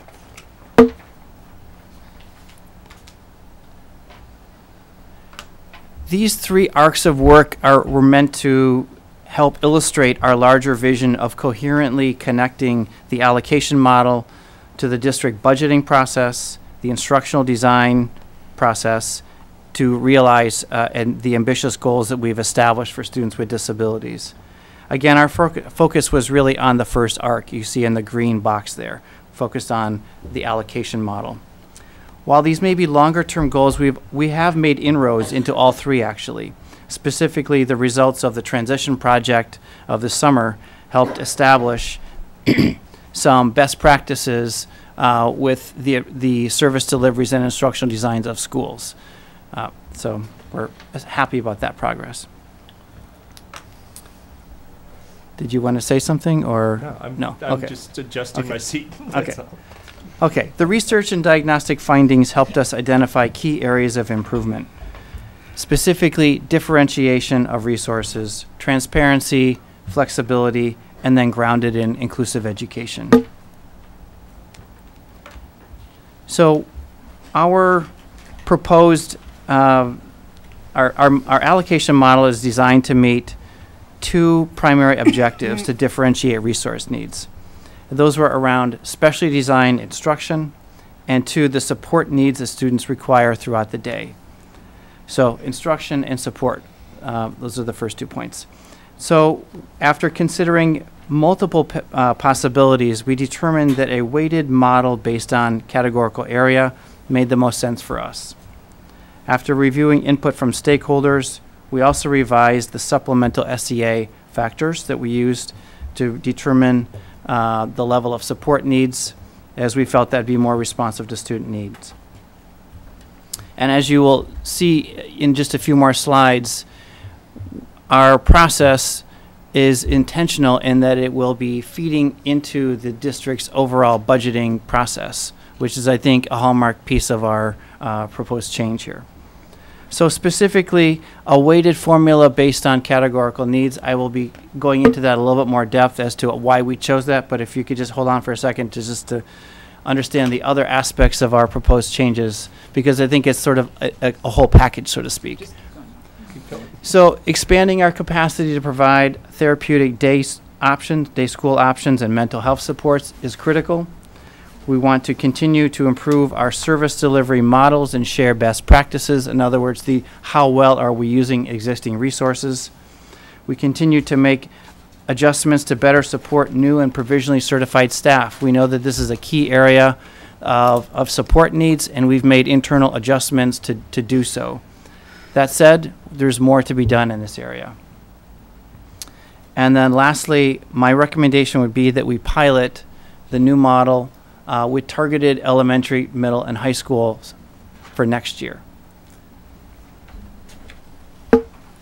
So a quick comparison, so to speak, of current versus proposed, moving to a special education-based teacher calculation differentiated by student need, maintaining flexibility, revising the SEA model, and providing input into the overall district budget. This is a graphic that I hope makes sense to you. In the future, Kelly and I in the budget office will be working more closely to develop the overall district level special education budget in a much earlier time frame.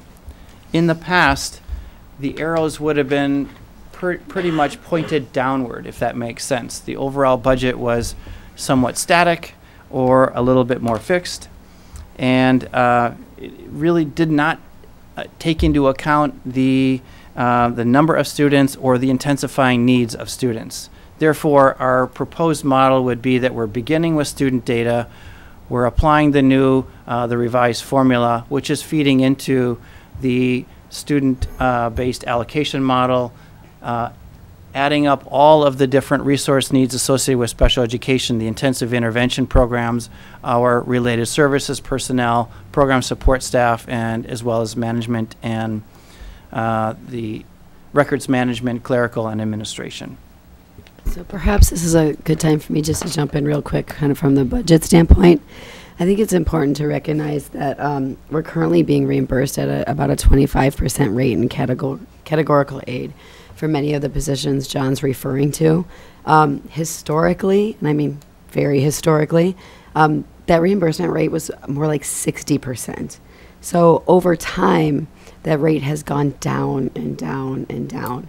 And luckily our, Governor-elect Tony Evers is hoping to bring that back and has put out a goal to get it back to 60% by 2019.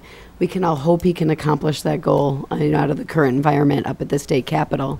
But I think if there's anything everyone in this room can probably rally around, it would be that particular piece of the legislation. I think we all know special education has been historically underfunded. And if you were to look at DPI's website, I caught this the other day, they're quoted as saying that we have the lowest reimbursement rate in the nation.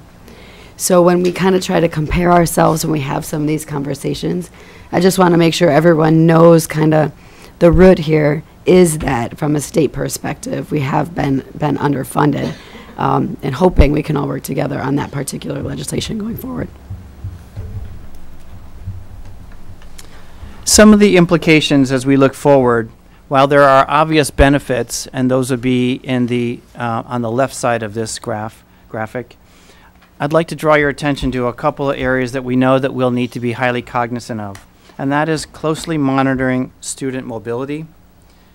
As we do our initial calculation in January to February, populate the budget book, significant student movement happens between there and the beginning of the school year. So hence the reason for our third Friday count and rebalancing.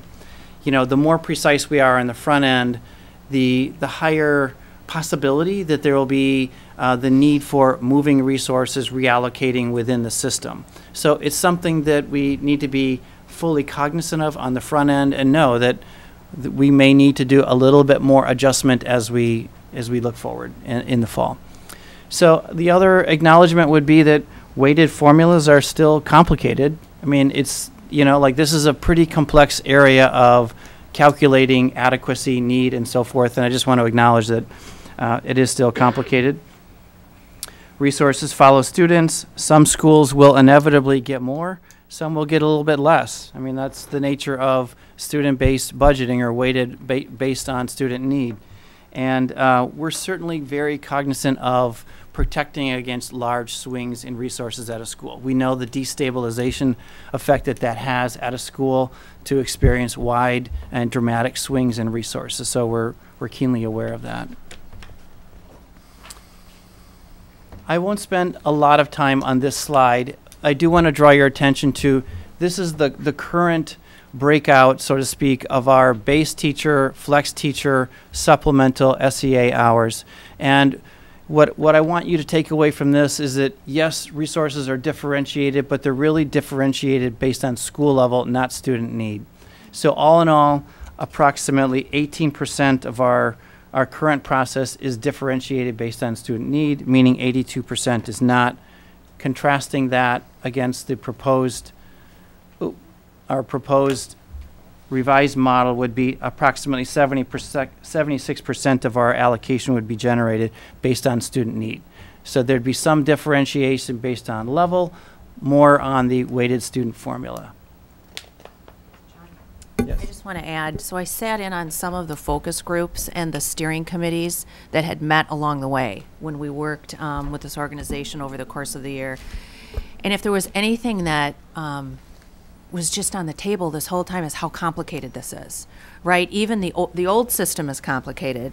Certainly the weighted system was complicated, but the one thing that we heard from people and the principals that were in our groups was we really want resources that match student needs. And that was the one thing that people kept telling us. And John's going to talk a little bit about how we actually dug into our own student data, not what we learned from somewhere else or what people thought of outside of Madison, but we actually looked at our own student data, our own specialized instruction that was written into our own IEPs. And we based our new formula based on the IEPs that had been written for students in our own district. So I just think that that's important to note. And just also that, man, you guys, this is complicated, right? It's complicated with lots of factors. And we really want to do it better. And I know that, John, when you come to that point about how we got to that weighted formula, just want you guys to know that they did it with our own IEPs and our own data.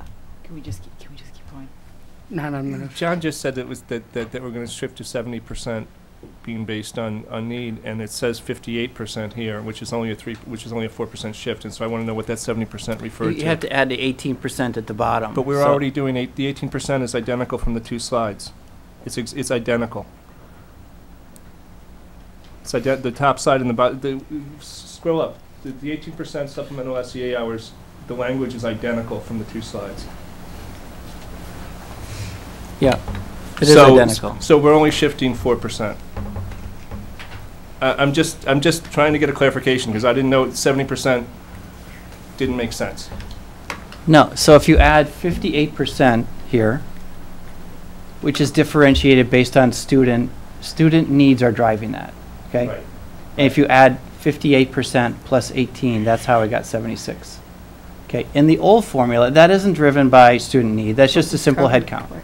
That's the comparison, okay? So it was more like 18% previously has been directly student responsive, and we're moving to a pretty much completely in the other direction, so to speak. Right. Does that make sense? A little bit more. Thank you. Okay. Just the second part. Okay. So how did we get to this model? And I know that some of you have commented on the ERS analysis and so forth, but frankly, like, that actually wasn't even any remotely part of our calculation. We actually took our own IEPs, and we have we use a system within student services called the service delivery part. If we look at part B of the service delivery, we have the list of every case manager, every student, their disability, and the specially designed instruction. So if we then had a very comprehensive data set to essentially download into an Excel, and then we analyzed by disability, and we quantified the amount of specially designed instruction, and then we kind of compared that between all the different categorical areas to develop or to identify what was the range, the minimum, the maximum, what was the average. We looked at the standard deviation to see, was it a very peaked standard deviation, meaning they were all clustered around an average, or was it really wide, meaning there's wide swings in service need for a particular area? The ratios are very much related to that, the differences between these different areas, and the weighted formula is based on greatest to least in terms of service time, which is up here: orthopedic impairment, OI, intellectual disability, autism, and so forth. So the ratios that are very much linearly related to the differences in service time. If we saw a range was very wide, and or we looked at the standard deviation and we knew that, okay, this was being skewed by several outliers on the minimal side, we ended up actually lowering the ratio to account for that. We felt like going with this type of model was an excellent way to get really, really close to what we're terming adequacy, and then dividing it equitably among schools. To do this purely based on service need, you know, actually the consultants were very helpful in discouraging against that. This is an area that would be enormously labor intensive every year, as well as potentially manipulated by end users. In fact, I actually worked in a district that did that, and I saw that with my own eyes year after year. So I feel like I have a pretty good sense of that. This is a way, too, that we feel like we can be very, very confident that this is based on our students, our IEPs, our service times. And, you know, there's always, I get that it may not be perfect. It's better than just a straight head count. It's maybe not as purely accurate based on like a snapshot in time of like service needs. It gets us super close, and we also always have the ability to make informed choices in terms of adjustments. As we know, as Nikki pointed out earlier, go walk into school and you get a sense for the needs here. If they're greater at a particular location because of the intensified needs of certain students, then we make adjustments based on that. So I'll press on here. This is a detailed listing of the different disability areas, or the different ratios given the elementary, middle, and high school. Elementaries are lower given our efforts to provide intensive early interventions and also small school size. There are some gains to be made, or sort of some economies of scale, so to speak, that realize over the middle and high school levels. Hey, John. Yes. Before you move on, can you say, I sense some skepticism in the room around using our own IEPs to build the model. And I think my assumption is that may be related in part to some of the commentary we even heard tonight, that some of the IEPs may be written with minimal services because of the lack of resources. And I just wondered if you could expand on your thinking about that, and was that taken into consideration as you built the model, or should it be taken into consideration? I Are would you following my no, thinking on yeah, I that? totally understand. Yeah, I heard the various comments. Actually, in our audits, when we've had DPI randomly pull many of our IEPs and then do a subsequent analysis, their feedback was that actually the way you're writing, it seems as though they're heavier than is like reasonable. Not reasonable, but I mean, here's an example. We have a literacy block in an elementary for 90 minutes. And at some schools, there was a standard 90 minutes of specially designed instruction. So, like, their feedback to us was, make sure, are you really providing 90 minutes? Maybe you are, maybe you aren't. But our goal was to go back and try to surface, are these errors that we're committing, like, so to speak, on our end, or is that true? Mm-hmm. And so I would say that for every one that is maybe minimized, I would say there's also an equal number that are maybe inappropriately written on the maximized. And some of you may disagree with that, but no, we did not necessarily account for people skimping on IEP resources. That had not come up in any of our data collection and or any other processes. So no, that wasn't a part of our. Yeah, I know you guys are going to open it up for discussion in a second, but as part of the presentation, I want to make sure we're describing accurately how we came up with this formula, knowing that at this point it is our best estimation, and through use, you're going to, continue to noodle with these numbers. So. Yeah. I would also say we wanted to be really clear that we weren't creating a weighted system that was based on someone else's district in the way that they implement services for students with disabilities. To compare us actually to other districts is actually not a great thing to do, because the systems and structures, we have PSTs. And we have a different way of sort of assigning initial IEPs or reevaluation. So to just take a weighted formula from another district felt like not the right direction to go in as well.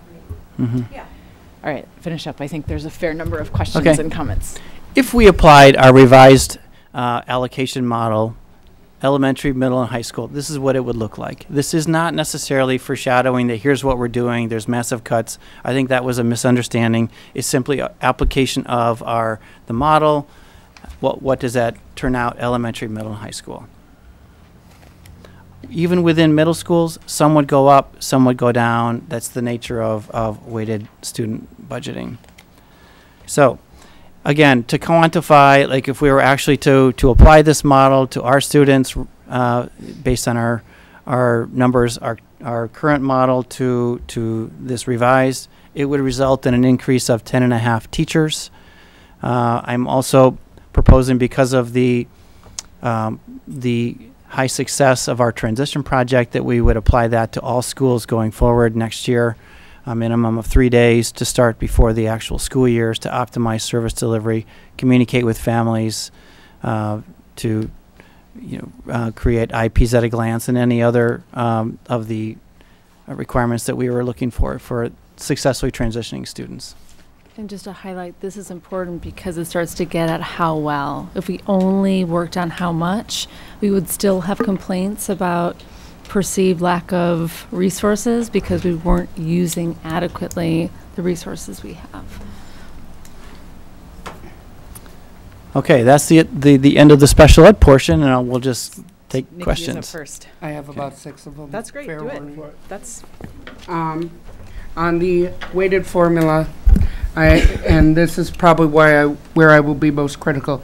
On autism, for example, because I'm going to take my own, how do you compare high functioning, because Asperger's no longer exists under DSM-5. How do you take the most high functioning and the most low functioning? How do you make that determination on the amount of services needed? Because if we are going to put it weighted based on classification of the disability, we are all considered the same disorder. So exactly how are you going to divide those resources? It's not possible to do so. Sure.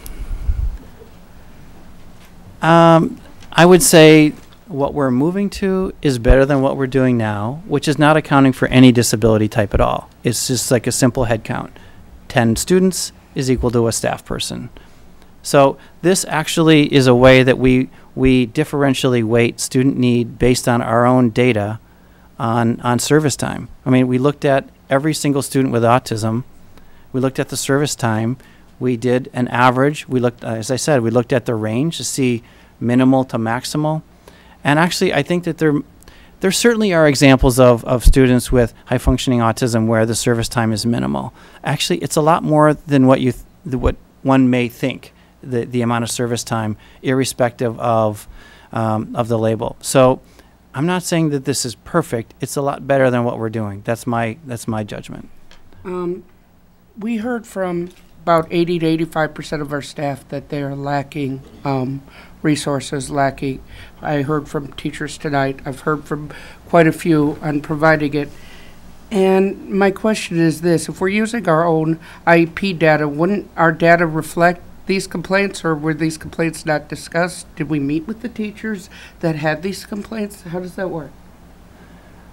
Well, if you're asking for what data did we collect from teachers, Yes. so that actually did come up earlier. If you looked at the presentation, the findings, the diagnostic report, you'll note that there was a page that looked like this, and it had we had 32 principals that completed a survey, and then Principals, though. Yep, I'm getting there. 674 student services staff. So what's included in student services? That's psych, social work, OT, PT, speech, special ed teacher. So this was extended. A survey and an opportunity to provide input was provided to all members of the student services group. The problem being is I've talked to quite a few I'm not trying to argue. I just want to make a point for the record that I talked to quite a few special ed teachers who were never asked, and I do worry about that. I also worry about calling it a student-based system when we never asked when we didn't ask many students about how things work. I missed that voice. Additionally, here's my last point and my last question. And I'm not trying to, again, I know, Dean, I'm taking forever, and I admit that. No, you're doing It's fine. okay, this is important. But my last question is this: I understand you said that there may be misunderstanding of the data. If the data says it's 60, it was 70, and it's going, I believe it was, it's going to 69. No, it was 68, excuse me, 68. How exactly is that misunderstanding the data when your own chart says it? The allocation data on middle school is what I meant to say, and I'm not doing it very well. May I pull up my diagram? The chart, page 15, on the allocation, the student allocation, and I'm getting this in my photos because it's the easiest for me to see. Yeah. This one. And it goes from 72 to 69. My question is, how is that not seen as a cut? Let me take a shot at that. I mean, we're trying to demonstrate if you had applied these formulas to the year that we're in, this is what the base would have produced. And that's not including the two other kind of sections. Is that right? Maybe I'm wrong about that, John. But the base CC teacher allocation, would be this. that's what that would have produced. So, I mean, in some ways, when I saw this, quite honestly, it made me think of the amendment that TJ put on the table, about the right? exact- Which it's is $1 almost million. exactly the same amount of Yeah. money. It's about $1 million in positions. And that this, if we had had this formula at the time, we would have had a model by which to distribute those resources. It was a pretty good guess, TJ. If you think that this is producing a better allocation approach, and that's a big if. We think it's better than what we have. And to John's point, I mean, this is just if we had applied it to this year, some schools would have gotten more than they were actually allocated this year, based on the needs of students, and again, based on averages as their base allocation, and some would have gotten a little less. I think we just want to show you what would have happened when January comes and we use I'm thinking predictions, but I know that that's not the word. Our best guess about what enrollment's going to be next year. Projections, not predictions, projections. When we build our projections, thank you. I knew there was a P in there and then a shuns at the end. When we use our projections, it won't spit out exactly this, right? Because it's going to be based on, again, real kids. But we think it's going to get us closer to where we should have been in the first place. And again, that's just the base, right? We also know that we've got to make some adjustments or make some changes to those hand adjustments that we make based on the really specific knowledge we have about real kids in real classrooms in our schools. May I also do one teachable moment? And John, you're a wonderful person, and this is not an insult to you whatsoever. However, on data being wrong at IEPs, by suggesting it's manipulated instead of possible error, it makes it sound like it's done deliberately. It might be easier to say it in a different manner, that people don't take offense. Math is complicated. These formulas are complicated. A lot of times this isn't done by design. And I'll say too, Nikki, I mean, do we love using disability category? Of course not. No, right? I mean, I just wish, quite honestly, I often wish that the categories didn't exist at all, but right, because there are negative things that come from labeling of all sorts. And it is what we have, and it helps us develop a more nuanced model than we currently have. I wasn't complaining of that. It was the whole use of how some districts with IEPs and people manipulate data. Totally. And that was the part that I had the issue with. That I understand. Yeah. Right. TJ and then Dean. Yeah. Honestly, I'm trying to keep this short. My temptation is to go through pretty much about 2/3 of the pages of the 70-page version and complain about the methodology, the unverifiable data, and many other things. But I'm not gonna do that. So you can thank me in advance. Thank you. Thank you. Yeah, I didn't bring cookies. Maybe if I. You should have brought I think that there's a cookies. few things that I want to emphasize that have been said already. There's some very specific questions and some comments related to those questions that I want to go to. First off, I want to thank the parents and staff who came here tonight and told their stories. I think it is absolutely inexcusable that parents and students were not consulted in this. I've heard people talk about this as an internal process. This is public education. We don't have internal processes. We have public processes. And that the allocation of and the services being received by our students and how they experience those and how the families experience those are a public matter. So I think that's inexcusable. I'm glad that we heard some of those parent voices tonight. And I think that the staff spoke very eloquently. I think that the data from the staff, both principals and student services staff in here, is also very eloquent. I think that, and overwhelmingly it shows that they don't believe that there are adequate resources in our schools for our students to be successful. And now I agree with the statement that's repeated throughout this, that there is no ideal way to figure out what is adequate. I think that the comparison districts are a joke, and so what we're left with is a bunch of people who work with our students, who are in our schools, who have years of education and years of experience, telling us that what we have right now is inadequate.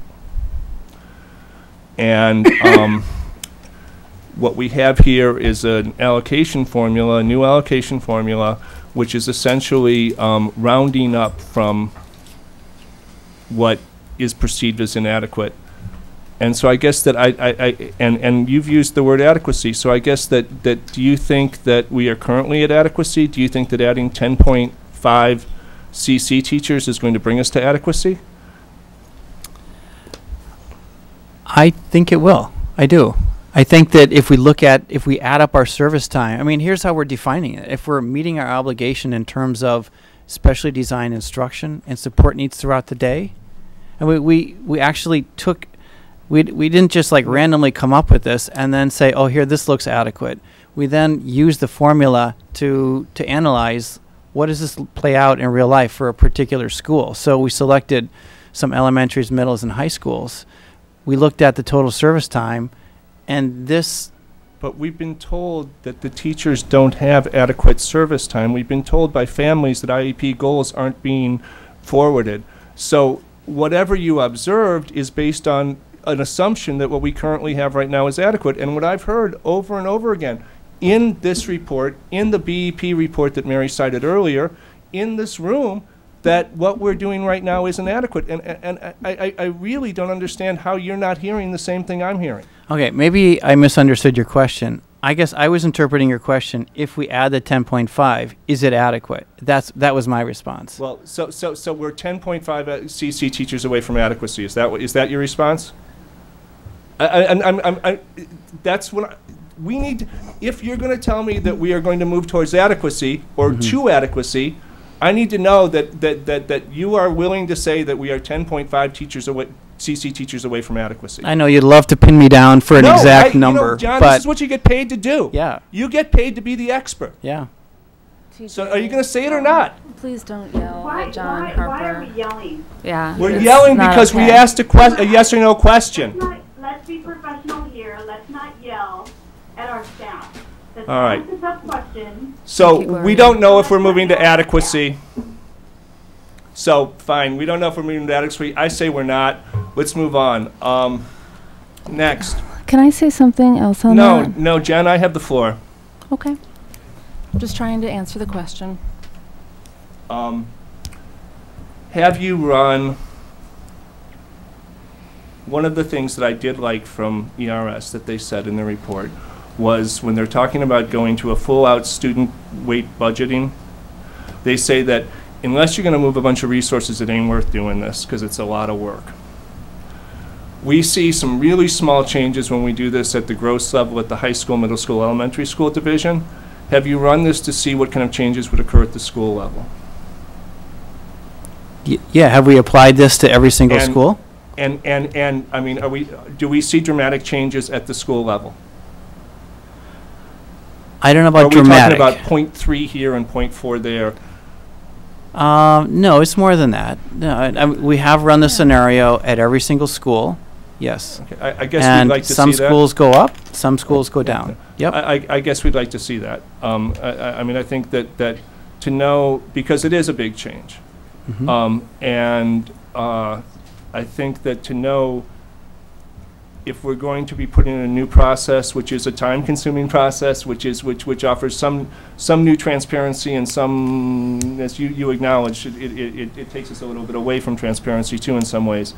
I think that we'd like to see what the impact would be on current school year models. I think that's very important. TJ, can I add one thing to that? Excuse me. I think what we'll see, because I was looking at like how individual schools will be impacted, I think what you'll see is a greater impact on schools because, the idea is if you get it closer to right in the beginning, if you get the model closer to right, not perfect, but closer to right in the beginning, you need less sort of in reserve emergency. You always need some, but you need less of that, which means you can pull more of that unallocated or reserve, and you can put it in the model in the front. And schools might see a bigger change if you go in, I guess, with a more precise approach than later when you're always sort of backfilling.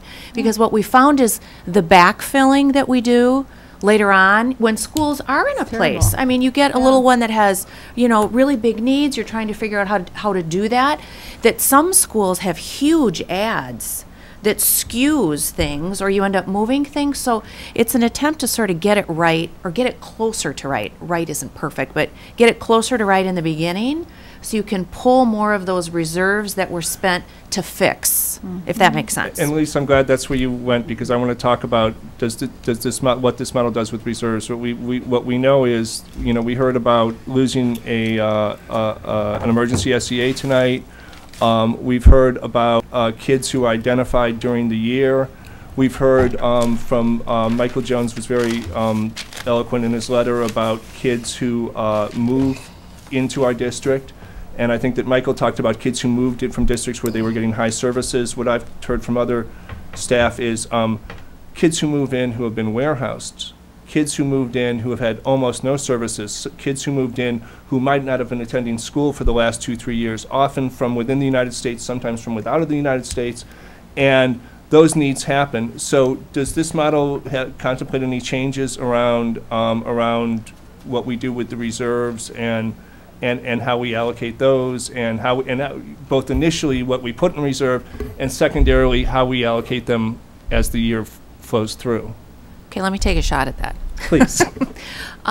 So first of all, we know that we probably need to hold a little more in reserve than we did this past year.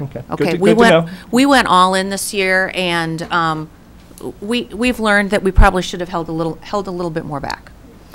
I would also say, and Jay's going to talk about this a little bit on the student services side related to mobility, TEP students, and how that is being factored in a little bit on the student services side piece as well. So the other piece I would say is, John mentioned it in the beginning of his conversation, that work around the transition project. So the transition project that we supported schools, we gave them a week of professional development to sit together, to do programming, to do their schedules, to do their instructional design.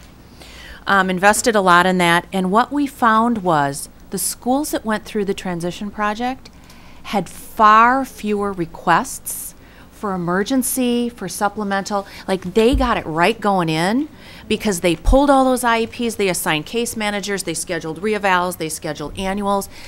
And it is actually pretty stark to see that those schools that did that are more stable. So that's why he said how well are you using resources? We want to simultaneously invest in that, because honestly, the adequacy, do you know, is the 10.5 enough?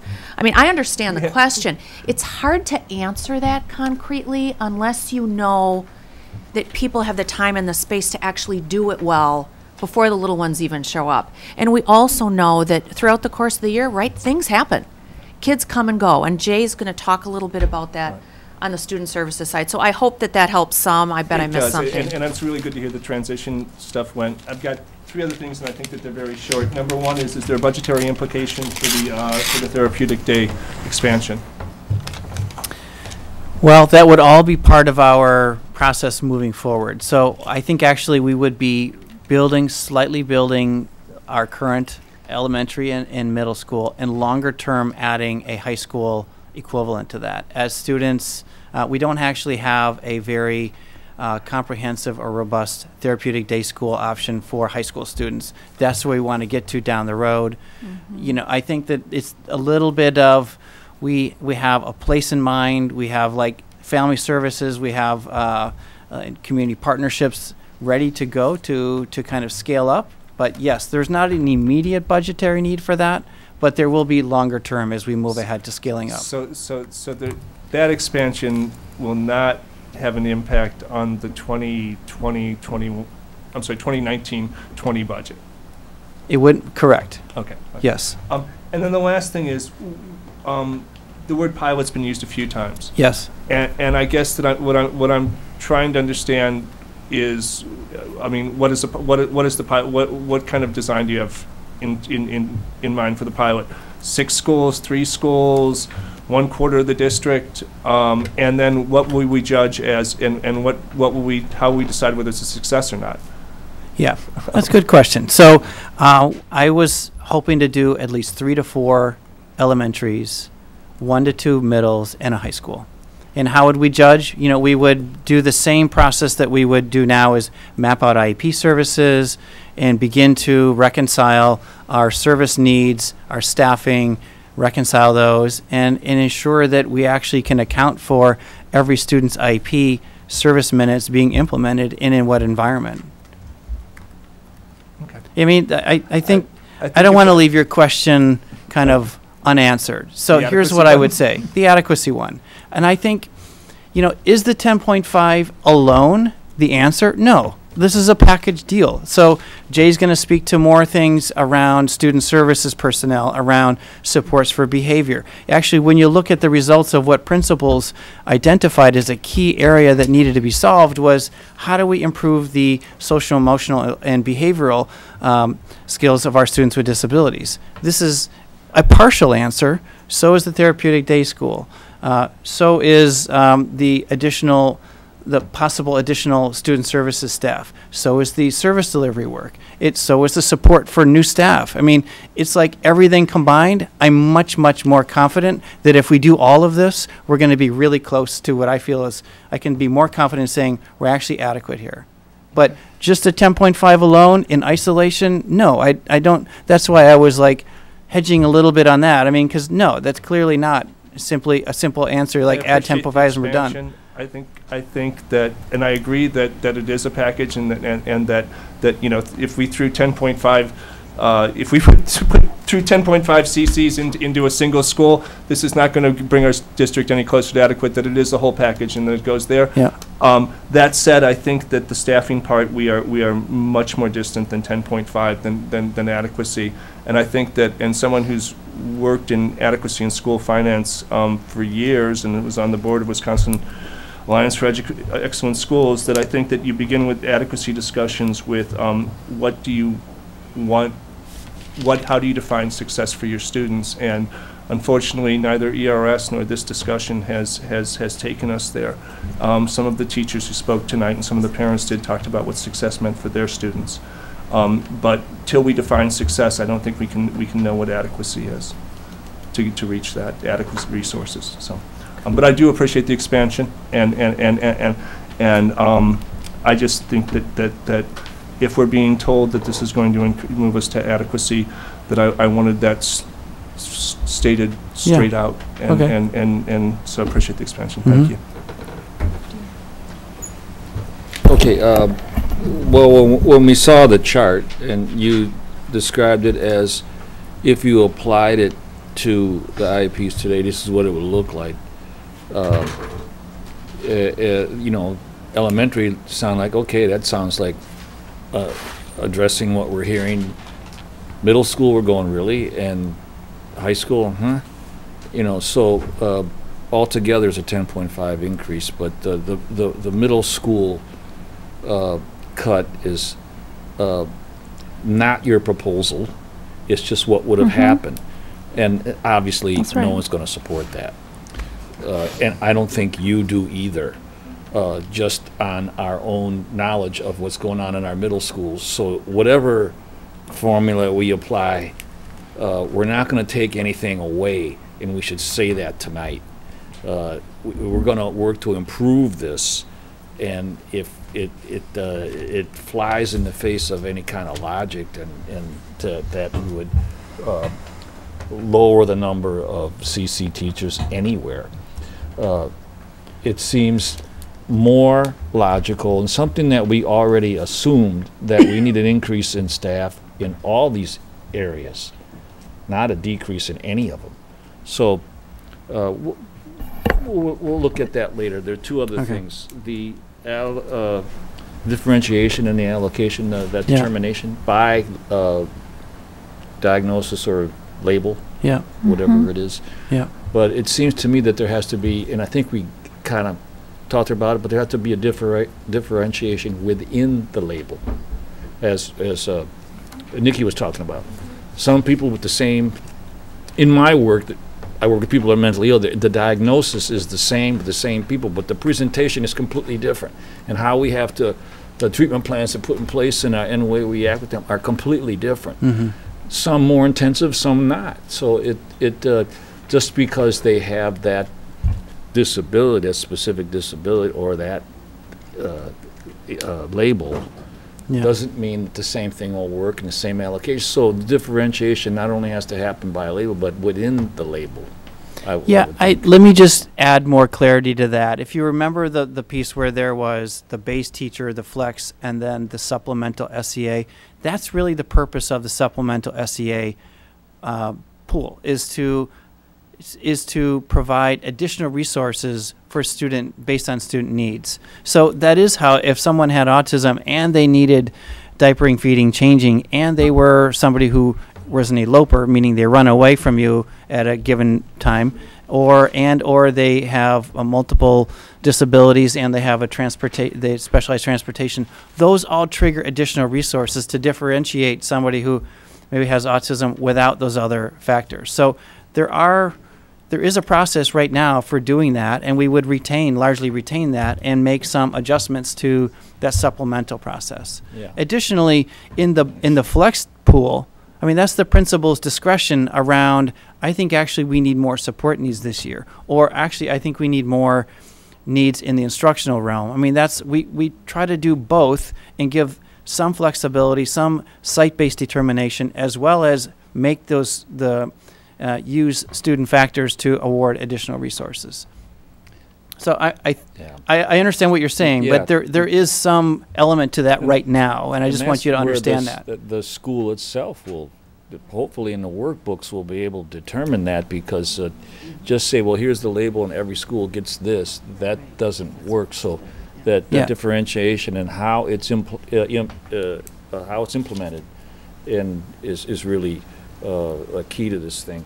The other thing that really clarified a lot to me was in the longer presentation, the full one, the chart that showed the percentages of how many of that list of schools that I wouldn't call it a comparison either, but that they listed, that how many students in their schools, a percentage of how many kids with a special ed diagnosis in their schools were receiving inclusionary model.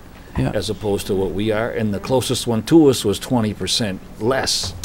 So that kind of really answered a lot of questions to me. This is why we're struggling more with this, and there isn't really anyone else that we can go to try to get the some type of best practices, because they don't do the model we do.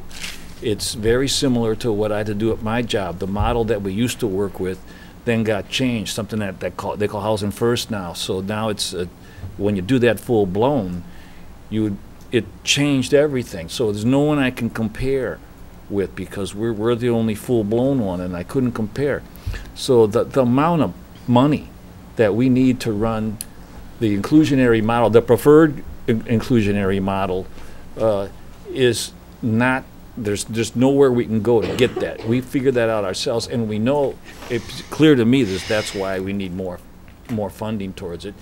The model is harder to do, but it's better.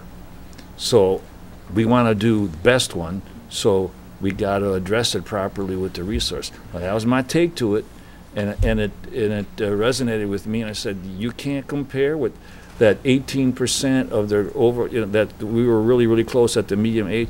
But but that's if we use their model of only lowering the inclusionary model. If we use our model, we can't compare ourselves to that. We've got to up our thing by probably close to double to be. I don't know how you use adequate. Adequate means a lot of things to different people. But to be the best we could do, we could be here.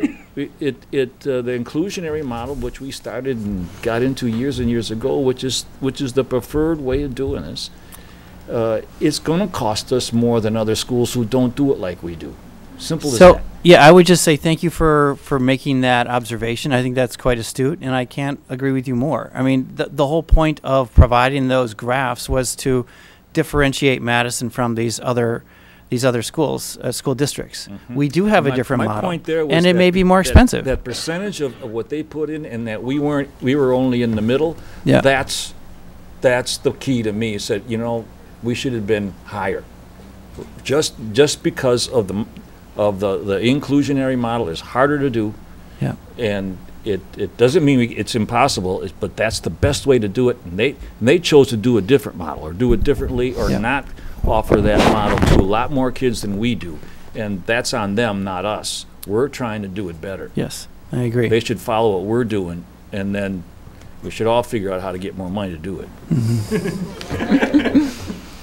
Maude, I saw your hand up I earlier. have a question whenever you get a chance. Yeah, Imad had a question, and then you can be up next, Gloria. Yeah. Okay. This is more of a clarifying question. What is the timeline for identifying the need, like more intensive or less intensive need in the school, and then communicating that and receiving the extra resources? And is there like a standard protocol for that? Okay, yes, so there is a standard protocol for that. And, you know, when the timeline for that, let me just maybe share what the entire process is in brief, and then I'll share with you how we address when needs come up like that. So in January, we will be calculating what next year's budget projection will look like, or the students who we anticipate will be at a particular school. We apply whatever formula that we're going to be using for that year, whether it's partially the new one or the existing formula. We establish what the school's allocation is going forward. If there is a known change in what is happening in terms of an influx of students, and we know that actually before the school year is over, we would meet with the principal, we would make sure that our data is correct, and we may make an allocation adjustment prior to the end of the school year. If there are students who move into high need students into a particular school, even during the summer, we may make an allocation adjustment then. We actually do a very intensive reanalysis of every student, the whole allocation calculation process on the third Friday of September, and we rebalance the staffing needs based on that. However, if somebody were to move in, say in December, we generally reserve some unallocated pool. So there is a process where the assistant directors and myself would be reviewing the service delivery, we would be reviewing the schedule and identifying like where are the needs not being met, and are clearly articulating, are they support needs that can be met by an SEA, are they instructional needs that need to be met by a teacher. We would clarify and review like what the actual need is, and then provide additional resources based on that review and our unallocated pool. Oh, excuse me, one more thing, and you may have noted it in the lengthier of the presentations, and that is the use of time-limited SEA resources, and you actually heard that tonight a bit. If a school has somebody who moves in to their location tomorrow, and it looks like that there are large service needs, they need a little time to really to understand the student, to potentially readjust what their staff are doing now to absorb the student, then they can use what's called our time-limited SEA system. So we initially authorized 1 month's worth of time for the school that can be extended up to 7 weeks to help the school receive additional training, make any necessary adjustments. So that happens like within a 24-hour turnaround. Yeah. Gloria, floor is yours. Yeah, I'm here. I'm watching you guys online, so make sure you smile. That's super awkward. Better? So just a couple questions in response to open comment, public comment. One was on Black excellence, and just wondering what do we have planned specifically for those African American students who are designated under the emotional behavior disability? Anything come out of that study, recommendations of how we're going to ensure that our African American students under that category are getting their needs met? Absolutely.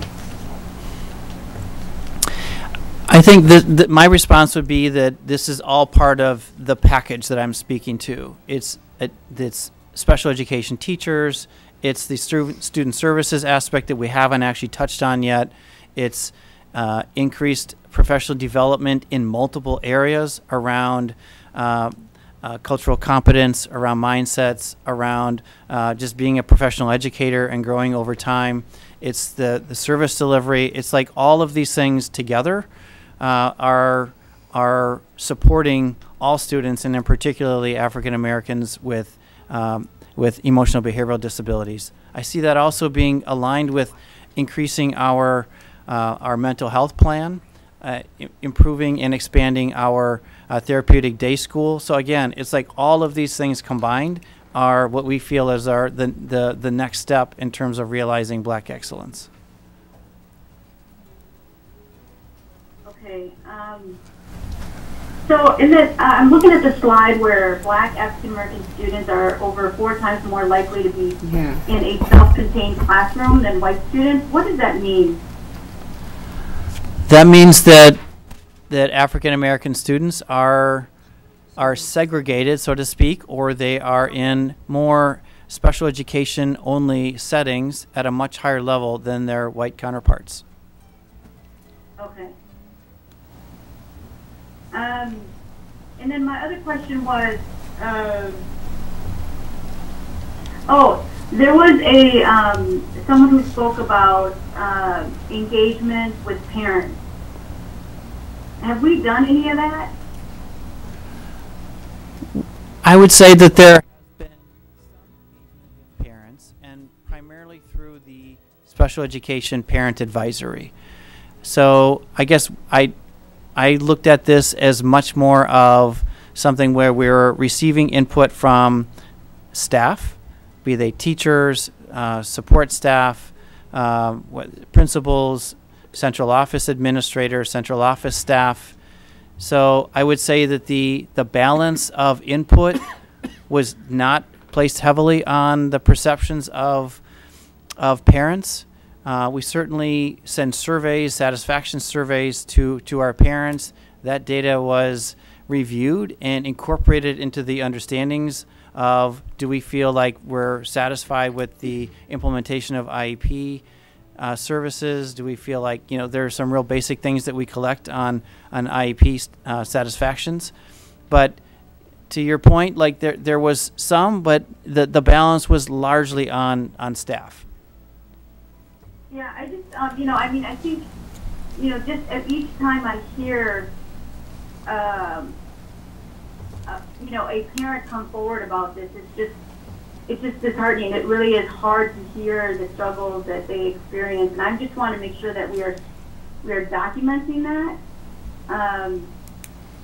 and really listening to their voices. It just seems like every meeting when we talk about special education, that parents are coming forth and they're talking about the difficulties that they're faced with.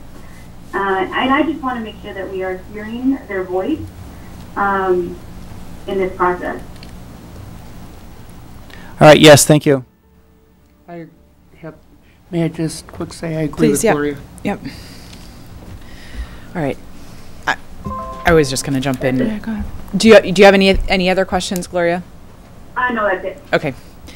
I'm going to jump in with a couple of questions.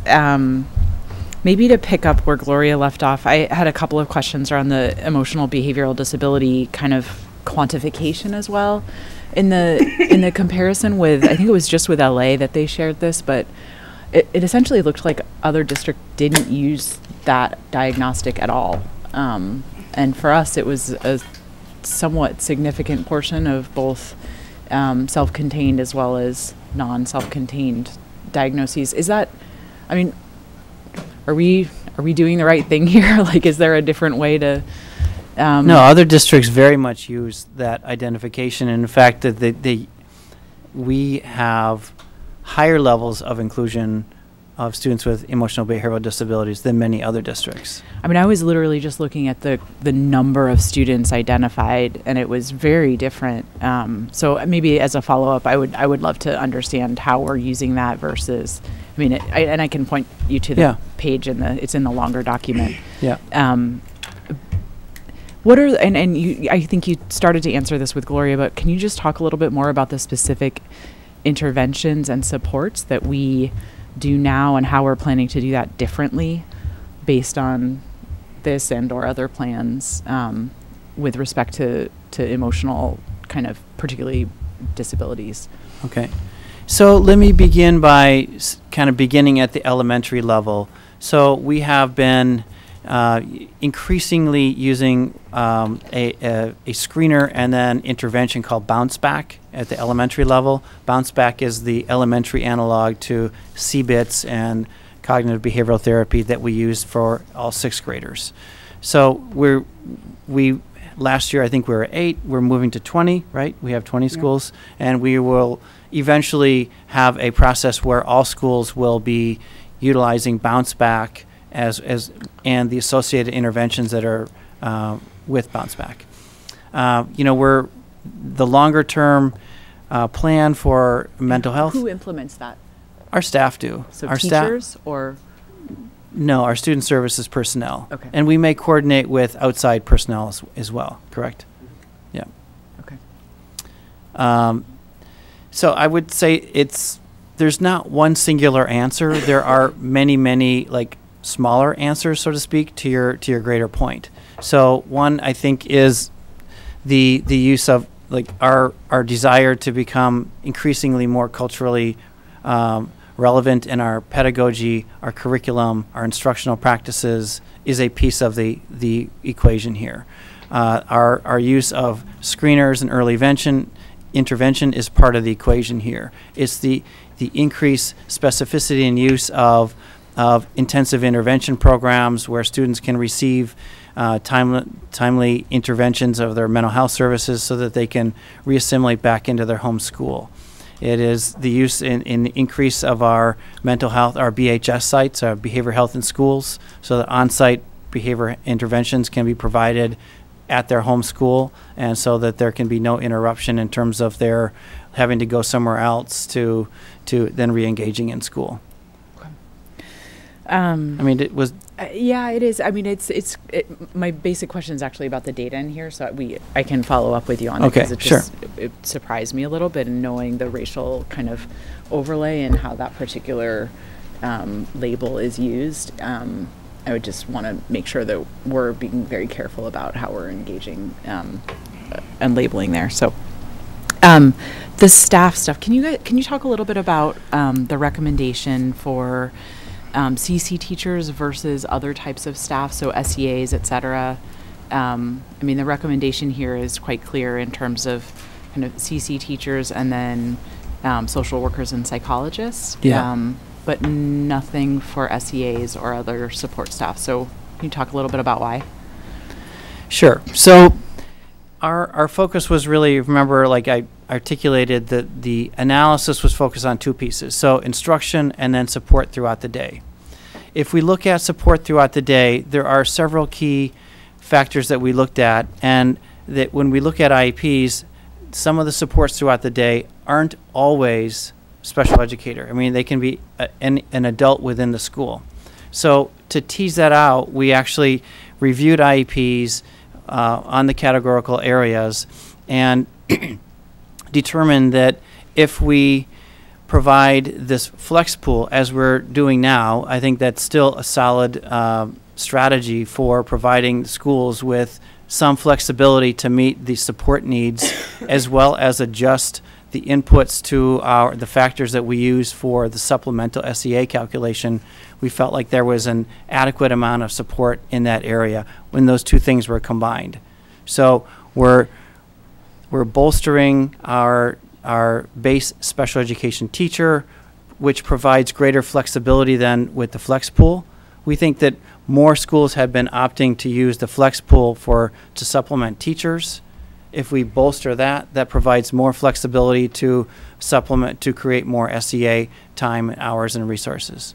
So if that you're makes sense. saying that you perceive SEAs are being used more like CC teachers in a more stationary place, and so by providing a CC teacher, the SEAs can be more flexible across different places? Is that what you're saying? No, okay. no, Can no. you try again? Sorry, So, okay, so maybe it's helpful to just kind of Okay, so our three areas that when we provide allocation, it comes in three areas. It comes in base special education teacher. It comes with flex CC.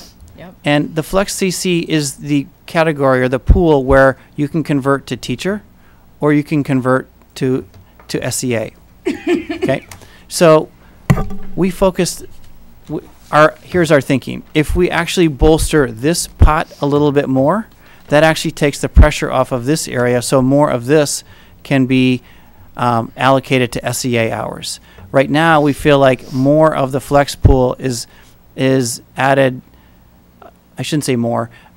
Maybe a majority of the flex pool is being converted to supplement CC teacher base, and which compromises then the amount of SEA hours. So would your expectation be from implementing this that as a knock-on effect we have more SEAs next year, or no? I think it's going to be close, but I think that there will be more. Yeah. I think that's what we'd want to Yeah. learn from the pilot, Yeah. right? We'd want to see I'm if just that trying to- actually like if you was go back bearing to out. that kind of table that we talked about in the last presentation, we have over 50 fewer in the kind of SEA category than we did a few years ago. Yeah. Whereas I believe in the budget book there is a breakdown of the teacher one. I believe the CC teacher is relatively stable. And Kelly, maybe you remember better than me. So it just seems like seeing 10 CC teachers versus however many number of SEAs that would translate into seems counterintuitive, knowing that the SEAs can be used in. Yeah. But it's a genuine question. Yeah. But it's a very black and white recommendation. Yeah. Right. When I looked at that graph, here's what I saw. I saw in 15, 16, there were a certain number of teachers, and when compared to now, it was actually more. So I mean, the math really works Yeah, it's out. like If you 30 look more at teachers that, and 50 less SEAs. there's It's 30 more about- that's teachers about and the 60 less SEAs. I mean, the math, like, I think it works out really closely. Well, but I guess what I'm asking is that we're doubling down on that strategy here, right? By adding teachers and not SEAs. And I'm hearing that what we are doing right now is not working as well as we would want it to. And so is that the right resource, or like, is there some logic behind why that versus SEAs is the right resource? That's Okay. I still contend that, like, my answer would be the particularly same. Given, like, that- what I'm hearing is that we wanna have a more granular way to assign resources for specific children's needs, which makes a lot of sense, and just seems like it would be easier to do with an SEA that can be more student specific than a CC teacher. That may not be an accurate interpretation of kind of how the staffing works, but all right, I made my point. Okay. It Yep, seems I get it. It seems kind of counterintuitive to me, knowing the history here, and some of the outcomes. So let me then ask the question about kind of the school psychologist and social workers. The other piece of the recommendation here, I was really struck by the amount of time, the kind of time use information that we Yep. got back from our staff. I thought it was really helpful to see how, first of all, how variable across different schools the way that these roles are implemented, which I think comes actually back to some of what we'll hear in the BEP and different systems within schools of how staff are used, but also how variable it was across type of role. So lots less direct one-on-one kind of kid time with social workers, and lots more with SEAs and teachers, some of which makes a lot of sense. What was your take on just the amount of time directly spent with kids or with supporting teachers? Was that where you want it to be, or was it not as much direct service / direct support of teachers as you? Okay, do you want us to get into Yeah, that part I of the just maybe that we presentation could open the first? presentation. Yeah, we It haven't was quite on gotten there yet. page 60, I want to say, of the bigger one. 60 and 61. It might help for folks watching on Oh, yeah, good idea. the internet as well. I don't know, Barb, if you can flip over, or if it's possible to flip over. It's the other one. Yeah, I remember that slide. I was just saying that the next part of the presentation is on social workers, psychs, et cetera. Oh. Like, do you want to transition into that? Yeah, I part mean, of I the have some other presentation? questions. I can hold this one too. I just, to Okay. me, they're sort of the same. I get a headache when I look at 61. I can't. Look.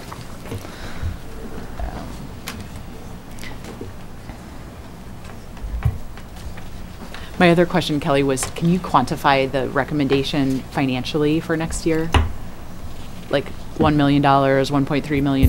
What I'm hearing is that there is no recommendation for next year. The numbers John put on the table are if we would have run the formula For the as of full- our third Friday counts this this year. So we have not yet run the models, right? We're just starting this process. So our enrollment numbers are not in the model. Can you give us an estimate of if it had been this year, what it would have been? Just to An gauge. estimate of what, like the 10.5? Yeah. Plus Yeah, some we of just the said other. a little over I $1 think, million yeah, I bucks, think Jen yeah. said it already. Mhm. It's just over $1 million. A little under $1 million. Okay, so one, go to 60. This one's a little too crazy. Sorry.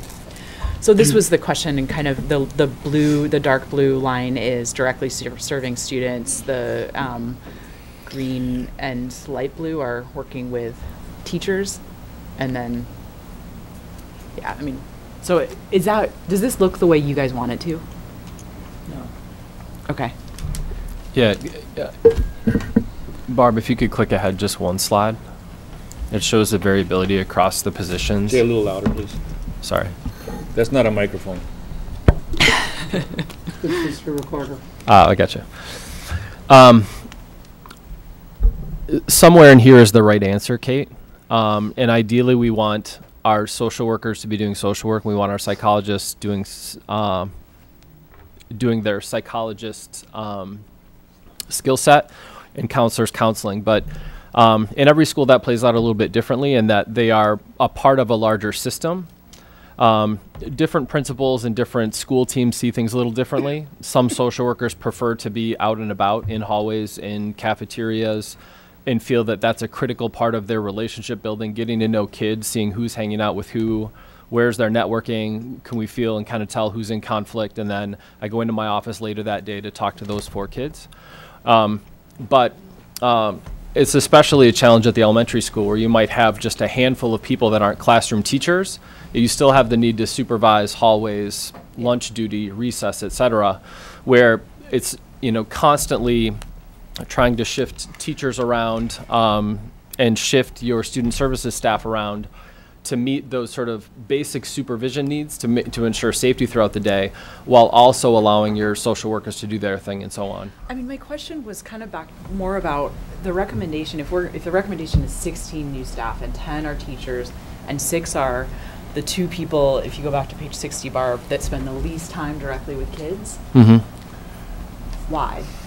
And knowing that we probably want those people to spend more time with kids, but why is, almost half of the new staff we're recommending the staff in buildings that's spending the least time with kids of the options?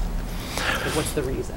Yeah, as a principal, I can tell you that my psychologists and social workers actually spent the most time with kids, is just in the most diverse environments. So I realize that they answer the question of directly serving students.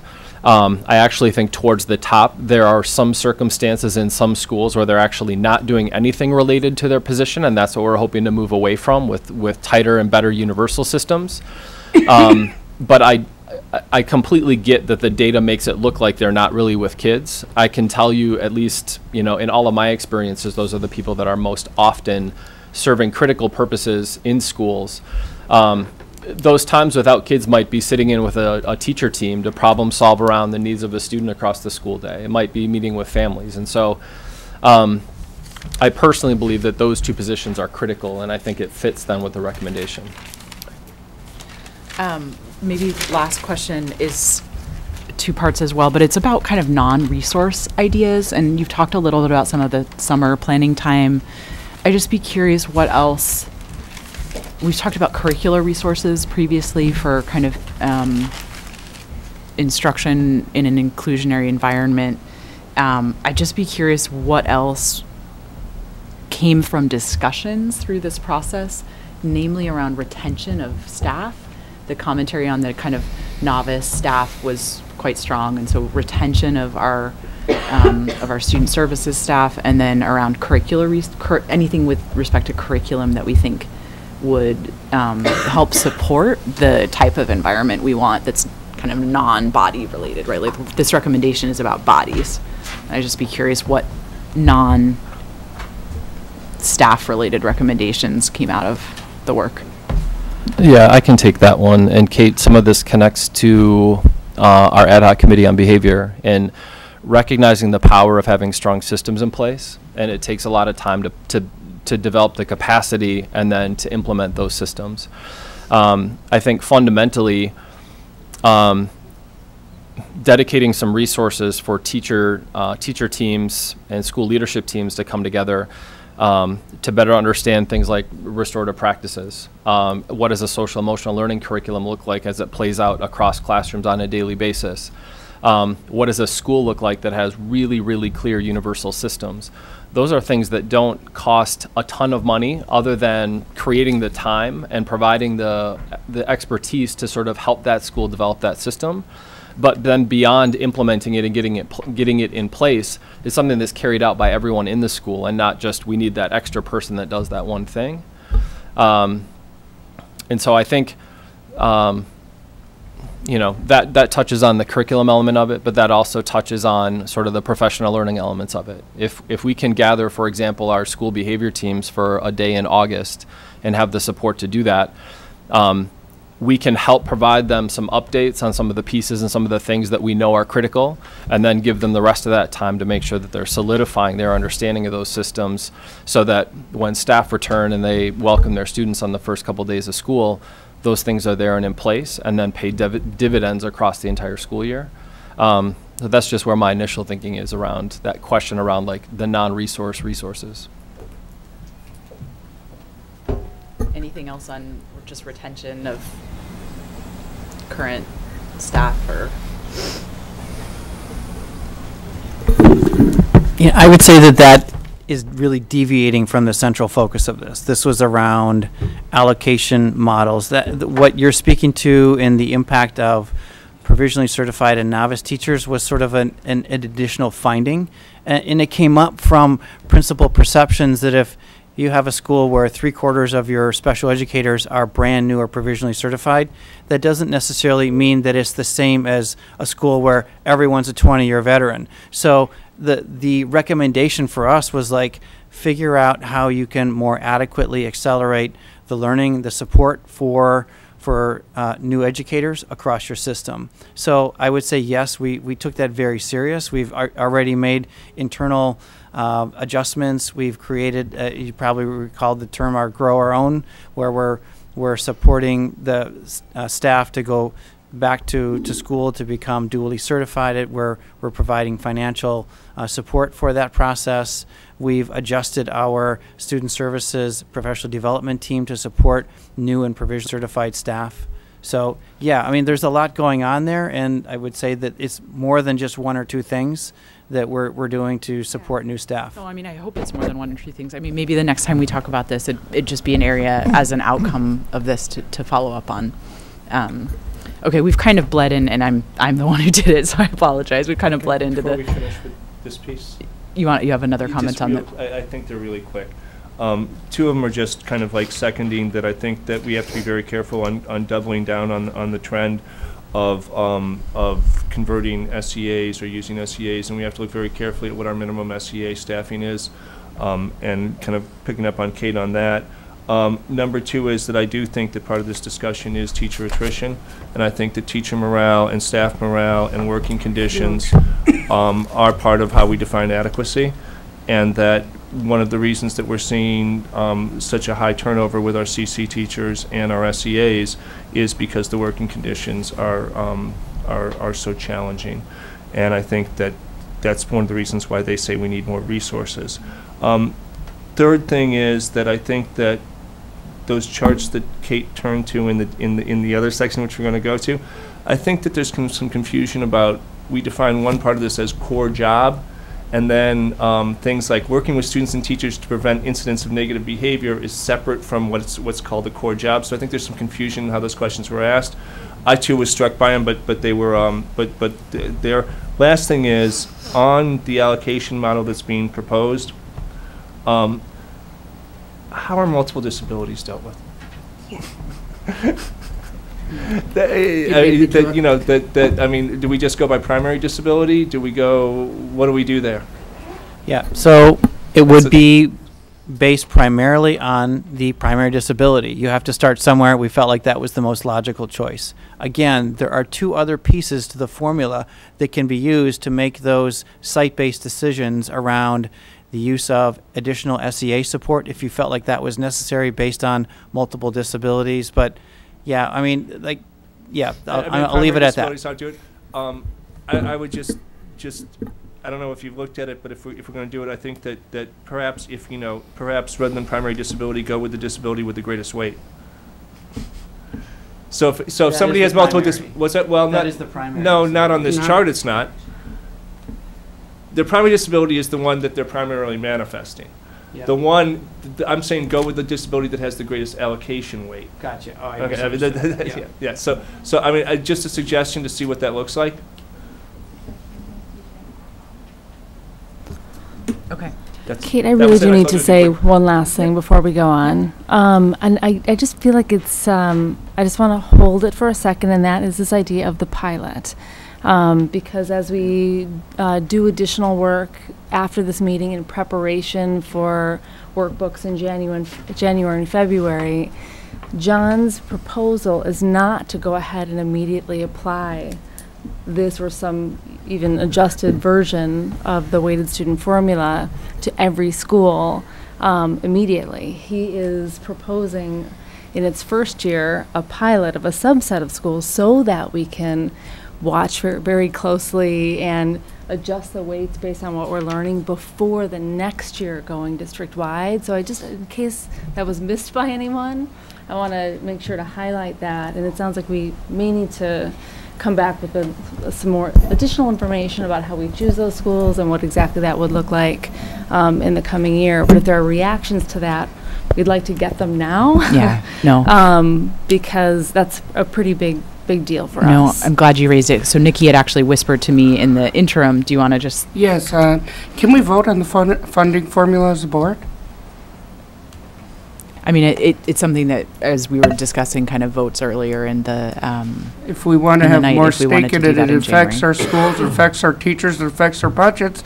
I think we should be able to decide whether or not, as a group, whether or not this is a good idea for us. And we're proposing, again, just a subset of schools at this stage so we can I think we try should vote out on the a formulas. pilot, and I think that's what I meant. And I think that's especially if it has a budget dollar attached to it, which it may or may not. I mean, it actually may not. So, yeah. But I think that when we talk about ways of working and we've talked about that. If we did that, it would be done before workbooks and give you guys some clarity in terms of. Do you want to jump in? You done?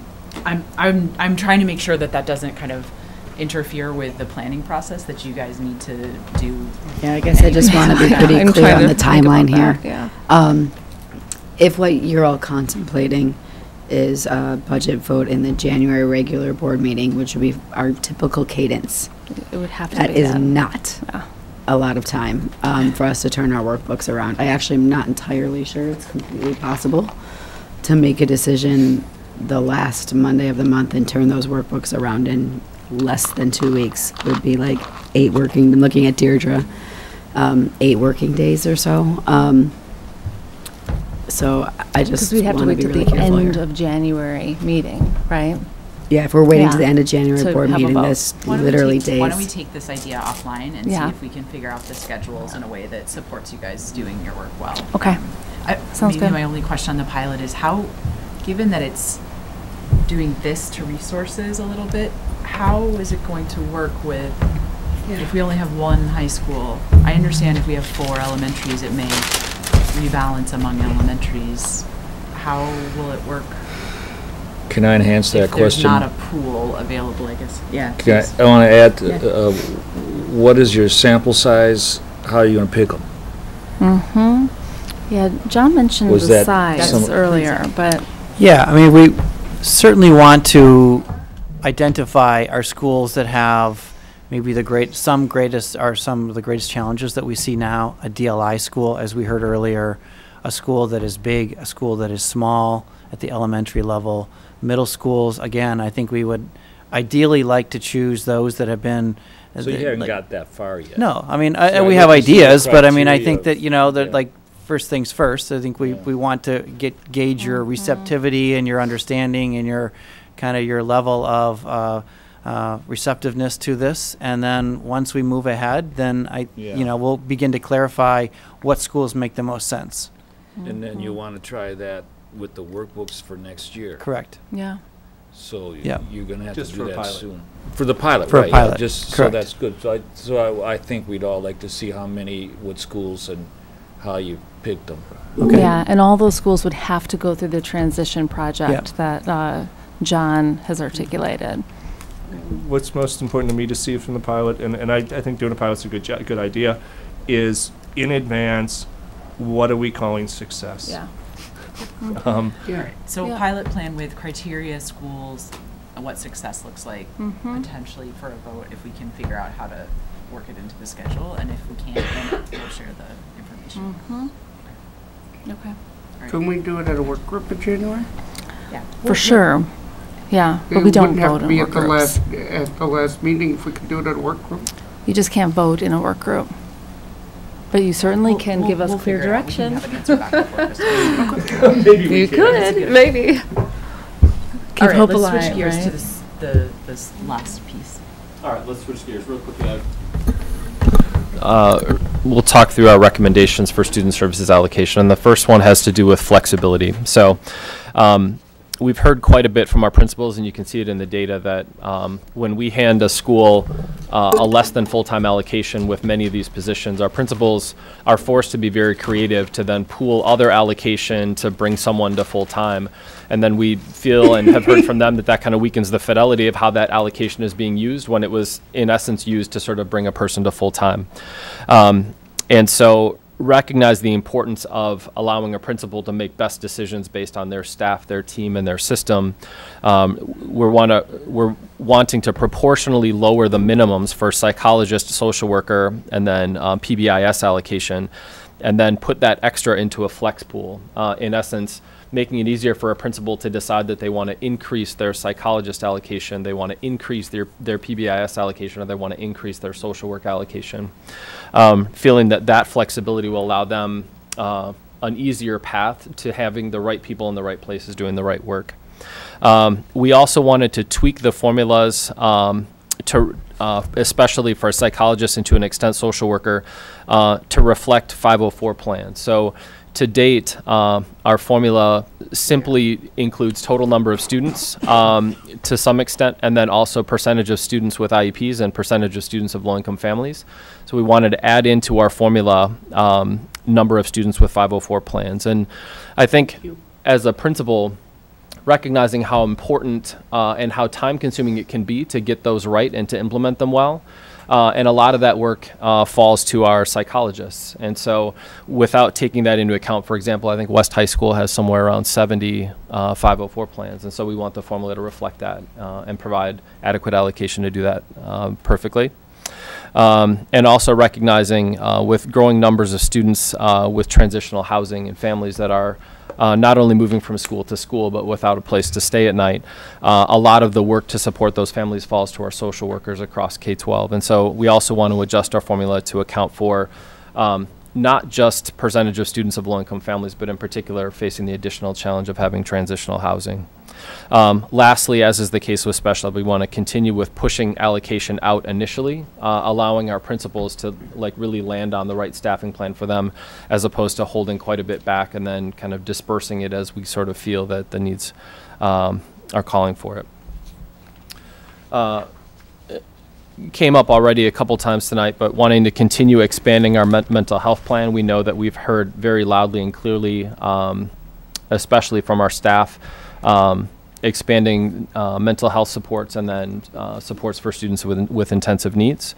We also feel that by allowing a little bit more flexibility of how allocation in how principals can land on their staffing, that will have a better alignment between their assignments and what they're actually doing. It kind of goes back to the slide 60 and 61 that you were referring to before. If we look at this chart, it also shows, similar to the special ed chart, we want to base everything that we're doing off of student data. So again, kind of tweaking our formulas through the new allocation model that will drive our staffing for psychologist, social worker, counselor, PBIS, and then BEA comes out of the PBIS allocation, and then also nurse and nurse assistant. But then also pointing out that many of the supports to help schools develop those other systems come from our central office team. And so that includes our mental health supports that help develop behavioral health in schools program and support at CBITS and Bounce Back, and also our intensive support team, which includes building bridges. And quite a bit of that embedded mental health support and critical intensive support for families comes through that intensive support team. If we look at implications, again, I think our principals have been asking for, and we'd like to give them greater flexibility in how they use their allocation. We think it's important to then build in formulas that account for things like 504 plans and TEP families. And we also want to do a better job of allowing principals to align their defined job responsibilities to the people that they have in the system that they're trying to implement. Some of the things that we are also aware of is that as we allow flexibility, it could be that you know, we have more people that are in need of moving across buildings, and it's also possible that, you know, if we allow them more flexibility, we want to ensure that we're also holding sort of the right balance between proactive systems and staffing and roles to develop those proactive systems and not shifting too far to reactive systems. We feel that that's an important balance. Pooling it all together then, across student services, we're looking at a proposed increase of 6.2 staff. Again, this is from applying the new allocation models to current year numbers, but that would result in an increase of 3.7 school psychologists and 2.5 social workers. And then if we pool that all together, the total budget implications, again, projecting off of our current students, would be 6.2 FTE increase in student services, the 10.5 FTE in special education teachers, and then the funding to expand that transition project to bring all of our special education staff back early. And again, that is not our budget proposal. That is just if we were applying it to today's numbers. Is there a reason we wouldn't bring some of these resources in this next year, even if we're not using the if we're testing the allocation model? Are those two separate choices? Could we, I mean.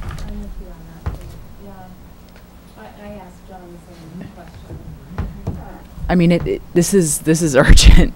It's not something that we can wait another year to bring. Maybe we, I don't know, you guys can come up with a recommendation on how to do that, but if we're only going to test 5 schools out of 50, I personally would hope to see much closer to this full resource infusion and recommendation than 10% of it next year. And I don't know if other board members agree or not, but this we've heard tonight, we've heard last month, we've heard every month. This is an urgent need right now.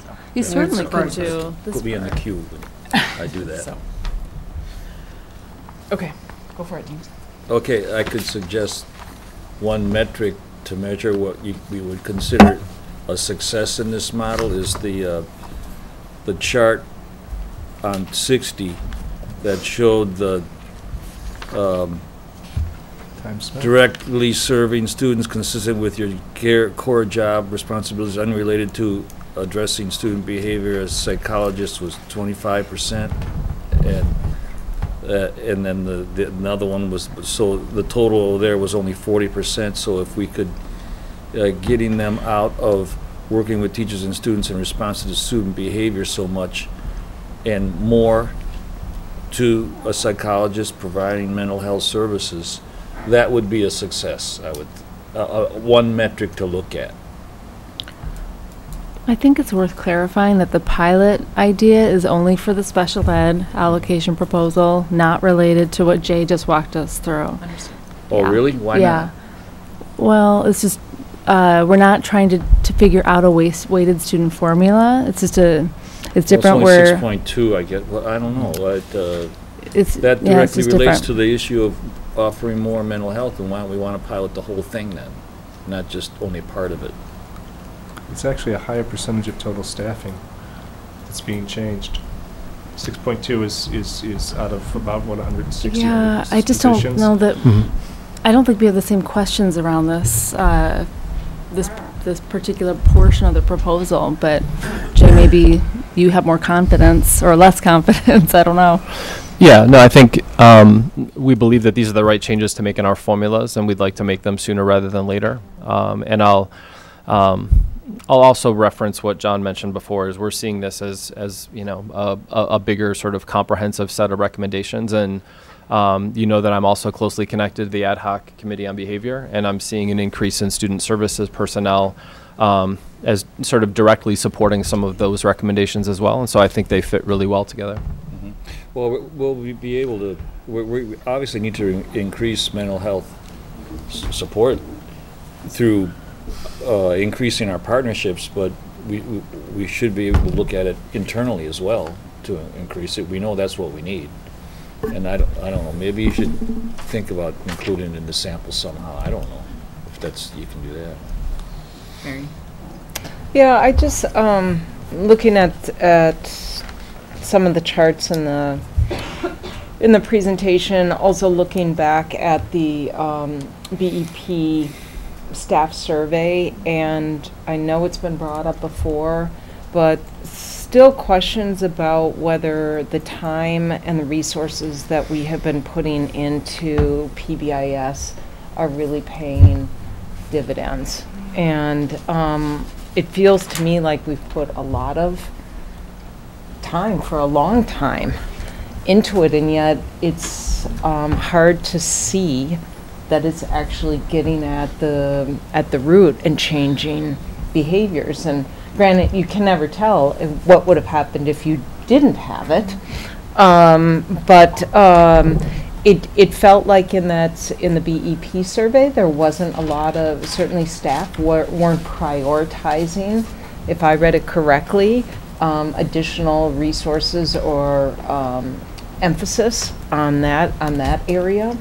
And looking at just the self-assessment of how much it's been implemented overall in the schools, either not in place or in place, it doesn't seem to have overall a really high, consistent buy-in. So I guess I'm interested as what is the future, and what have we done? Have we looked and seen how effective it is in terms of behaviors in school? Because we certainly, I mean, now that I think about it, right, we've convened an ad hoc committee on behaviors, and yet I haven't heard a whole lot about that. Yeah, some of it has to do with the way that allocation has been used. So if the PBS allocation gets spread over a couple different people to fill out contracts for some of the other student services staff, I think it just makes it more challenging for there to be sort of like a clear plan for developing those systems in a school. I'm not saying that's but to me that's an indication that someone's not prioritizing that. If they thought it was going to be so effective, then they would use the allocation for that purpose.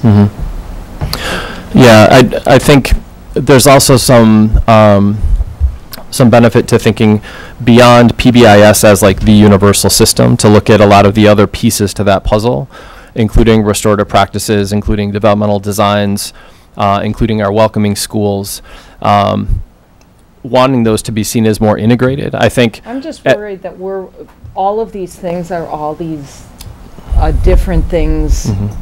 Okay, if it's not PBIS, then it's something else, or something else, or something else. Whereas, do we need to say that the issues that the students that are facing are ones, the majority of ones are maybe issues that are not going to be resolved or addressed through these, that they really require mental health professionals and that we're putting a lot of resources into all of these programs, and we only have so many resources. I'd like to know what's really working and then go deep and heavy into that, rather than, like, you listed off 5 different things.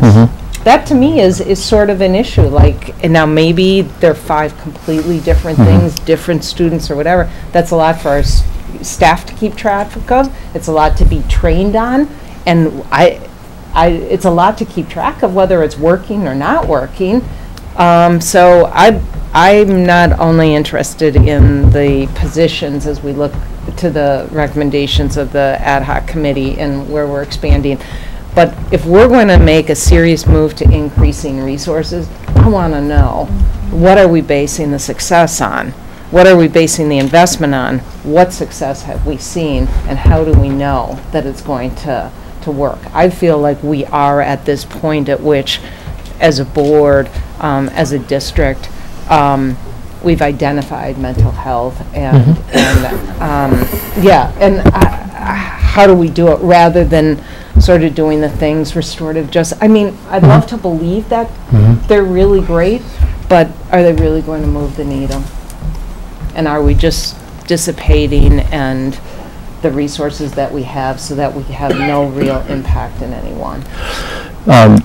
Mary, what we heard really consistently from our school teams is that there's a relatively small number of students that are taking up a lot of their time. Yeah. And that matches with the survey around mental health supports and, finding appropriate support for students with intensive needs. I think that that's addressed by expanding our mental health supports, by enhancing our student services, our special education service delivery, and also the critical work that our Office of Youth Reengagement is doing. That, I think, is at the core of addressing the needs of our students who need something more and beyond what we're doing now. And if we follow backwards, then if those students' needs are more adequately being met by a variety of different approaches to address them, when our school teams are then sort of freed up, that additional time can be used to do more of that proactive work, more of establishing the healthy culture that we think will then further minimize the need for a responsive behavior system. And so it's complex, but I think, it's very clear that we need to provide more supports for a small group of students. I think getting that figured out, while also addressing our universal systems, it's that combination that we need to move towards. Yeah, I think so. I mean, that's, thank you for the explanation. I think just last week I was at one of our elementary schools and just saw a young boy, like first grader, and he had one-on-one. SEA was right there, but there was that was great, but there was nothing that was going to change the behaviors. That he needed help, and I think we have to consider that deep work versus just the Band-Aid. It feels like. I think Gloria. Yeah, I'm sorry. Mary. Yeah, I totally agree. I mean, I think that there's just so much, but. Our children are just dealing with some complex issues, like Jay mentioned, and we have to tackle this from all sorts of directions. And from what we are hearing from our schools and our case studies that we've been doing is really the personal relationships that they have with their students and their families. And it's so complex that it's just not one thing. I hear you. I want to know what's working too, to invest in that. But it's just, we have to wrap ourselves around these children in ways that are innovative, that we've never done before.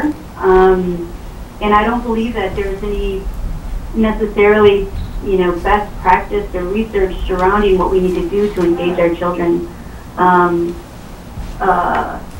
in a way that, just the issues that they're faced with today. It's just a different time. and we're learning as we go. And it's unfortunate, but that is where we are. And so I think we have to invest in all different aspects of engaging our children. I don't know. It's just, it really is just from hearing from our principals and from both elementary, middle, and all elementary, middle, and high schools, is really that professional relationships that they have with their families goes a long way. So. Do you have anything else, Mary? No. Okay. TJ.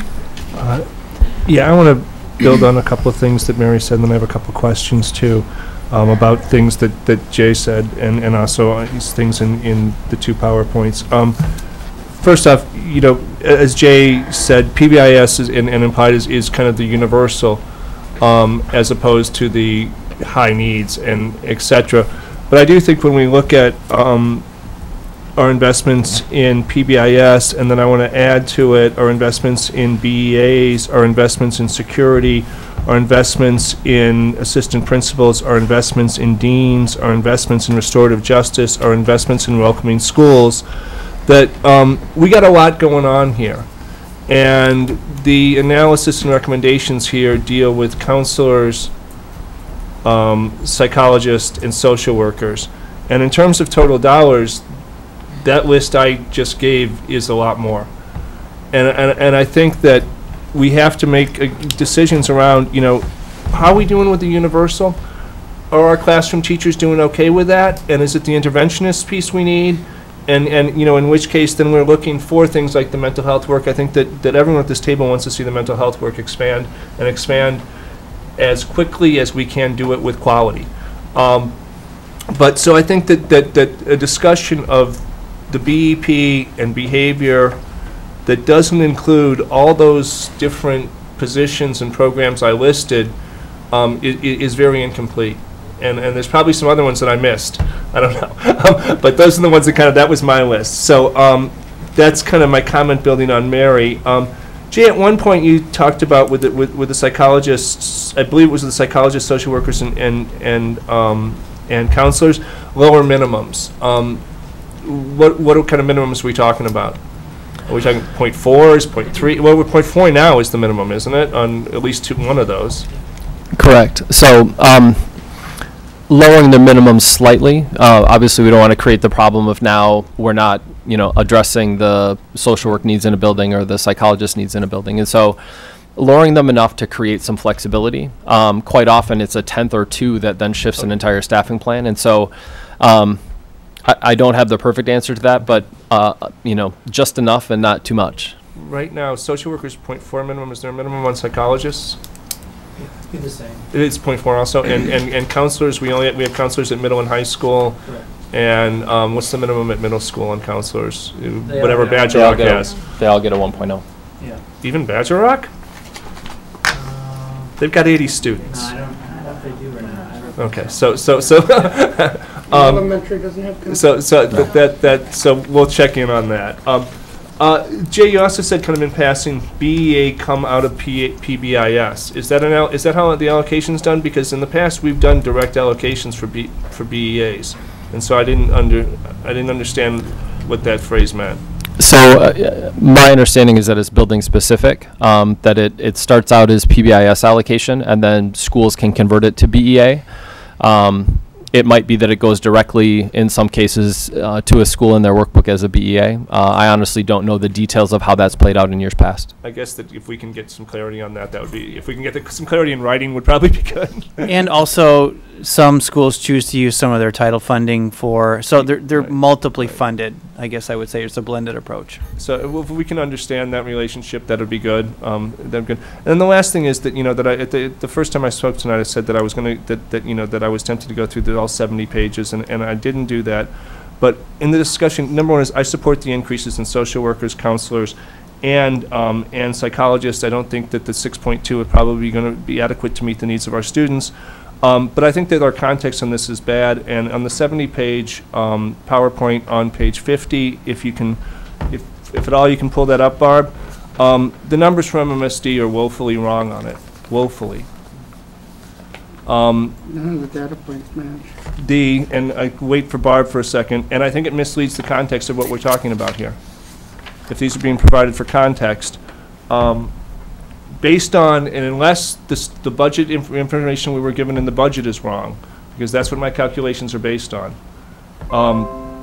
Social workers, it says there that we have one social worker for 422 students. We currently have one for every 562 students, based on 48.6 social workers as listed in the budget book. On counselors, it says there we have one counselor for 579 students. We have one counselor for 773 students. Psychologists, it says there that we have one for every 547 students. Okay, TJ, it's getting really late. We still have two more, another meeting. Well, Mary, we paid $100,000 to two people. All right. She's not All the right. chair. Can All right. you just ask the, She's not the chair. clarify, correct it. But Just tonight, let him do we finish. have to- Let him finish. It's Do we okay. need to do the numbers? You just took longer than I would have to finish, okay? I had Just- one TJ, more just number finish. to give. TJ, just finish. And the point I want to make is that if this is the context by which we're talking about what our allocation should be, this context is completely wrong, and we paid $100,000 to a bunch of grifters for it, so, you know. Can Okay, the staff can I summarize? comment on that? I mean, we'll check the data, TJ, And you know if there what? was something No, wrong. I'm done here. Mary, you spoke a lot about silencing people the other night. And you just, tried to silence me, as you have in the past. So you're a hypocrite in addition. Okay. I'm going to try to summarize some of the feedback from tonight, and then we can switch gears. I am hearing resounding support for investing into mental health and into our high-need students in order to serve our kids better. I'm hearing a desire for more details on the pilot plan with respect to special education, namely schools, timelines, and what success looks like. And at least potentially some additional resources past the pilot into our schools, even if they're not using that allocation model. And then with respect to the student services conversation, I think there's a bigger conversation to be had around the findings from the ad hoc. It relates to, Mary, your request at the beginning for what are our big moves next year, that we can kind of summarize what is the all-in look at how we support climate and behavior in our schools, kind of, which is it's a little bit bigger than probably the resource discussion that we just had here. So maybe my personal last, this is not like a summary, but just my personal last request is a little bit, Mary, where you started this last piece. I would really like to hear where you believe we can pull resources back. I very much want to invest more resources into our high needs kids, into our kind of classroom environments. And we know we're starting with a budget gap. We know we're going to give $4 million to charters and vouchers. We know the budget doesn't balance with that, and I want to put more money into this. And so please help us with what is more impactful and what is less impactful, whether or not we have all of the data behind it, but we need some guidance there. Thank you for sticking with us through a long conversation, and to many of the people here. I know this is an important topic, and I'm sure we'll discuss it more in the next couple months. So, any final comments, Jen? Thank you to the staff, especially John, Jay, your team. I know you put a lot of work into this initial thinking. I really appreciate you. You too, Lise. Thanks, Callie. All right, let's do this real quick. So Heidi has been Should be waiting straightforward. for 3.5 hours to have this probably 10-minute talk with us. So I hope everyone can thank her for waiting it out. Deirdre's here as well. Thank you, Deirdre, for being here. Thank you, guys. We'll make this short and sweet. Yep. So you can get home. So you all received the memo from Deirdre and I regarding the handbook process. As you all know, as part of that process, we have a bunch of subgroups that meet. We go over the issues and we try to reach consensus on changes that we think need to be made to the handbook. Then we make our recommendations to Jen, and then she brings those recommendations to you. So that's kind of what we're looking to be doing next Monday. So this was a preview for you of those items on which the parties have reached consensus, and we kind of divided them out by topics. I mean, if you have any questions, we'd be happy to answer them. Questions? Not a question, but I just want to say that I really, really hope the secondary planning time is resolved. We're still working on it. I know you are, and so my fingers are crossed on that one, and I'm sending good vibes towards that. Okay. So that is not one that will be brought to you next Monday. Okay. But it is. We are still continuing to work on those issues. Any other comments? This is an action item. So. Next month, yeah. Yep. And so then Jen will be providing you with a memo of her recommendations with the attached language. Yep. So you'll have that. Nikki, do you have any comments on the handbook? I think that I congratulate the team and MTI for coming to such great conclusions, and I support it. All right, going once, going twice. Thank you.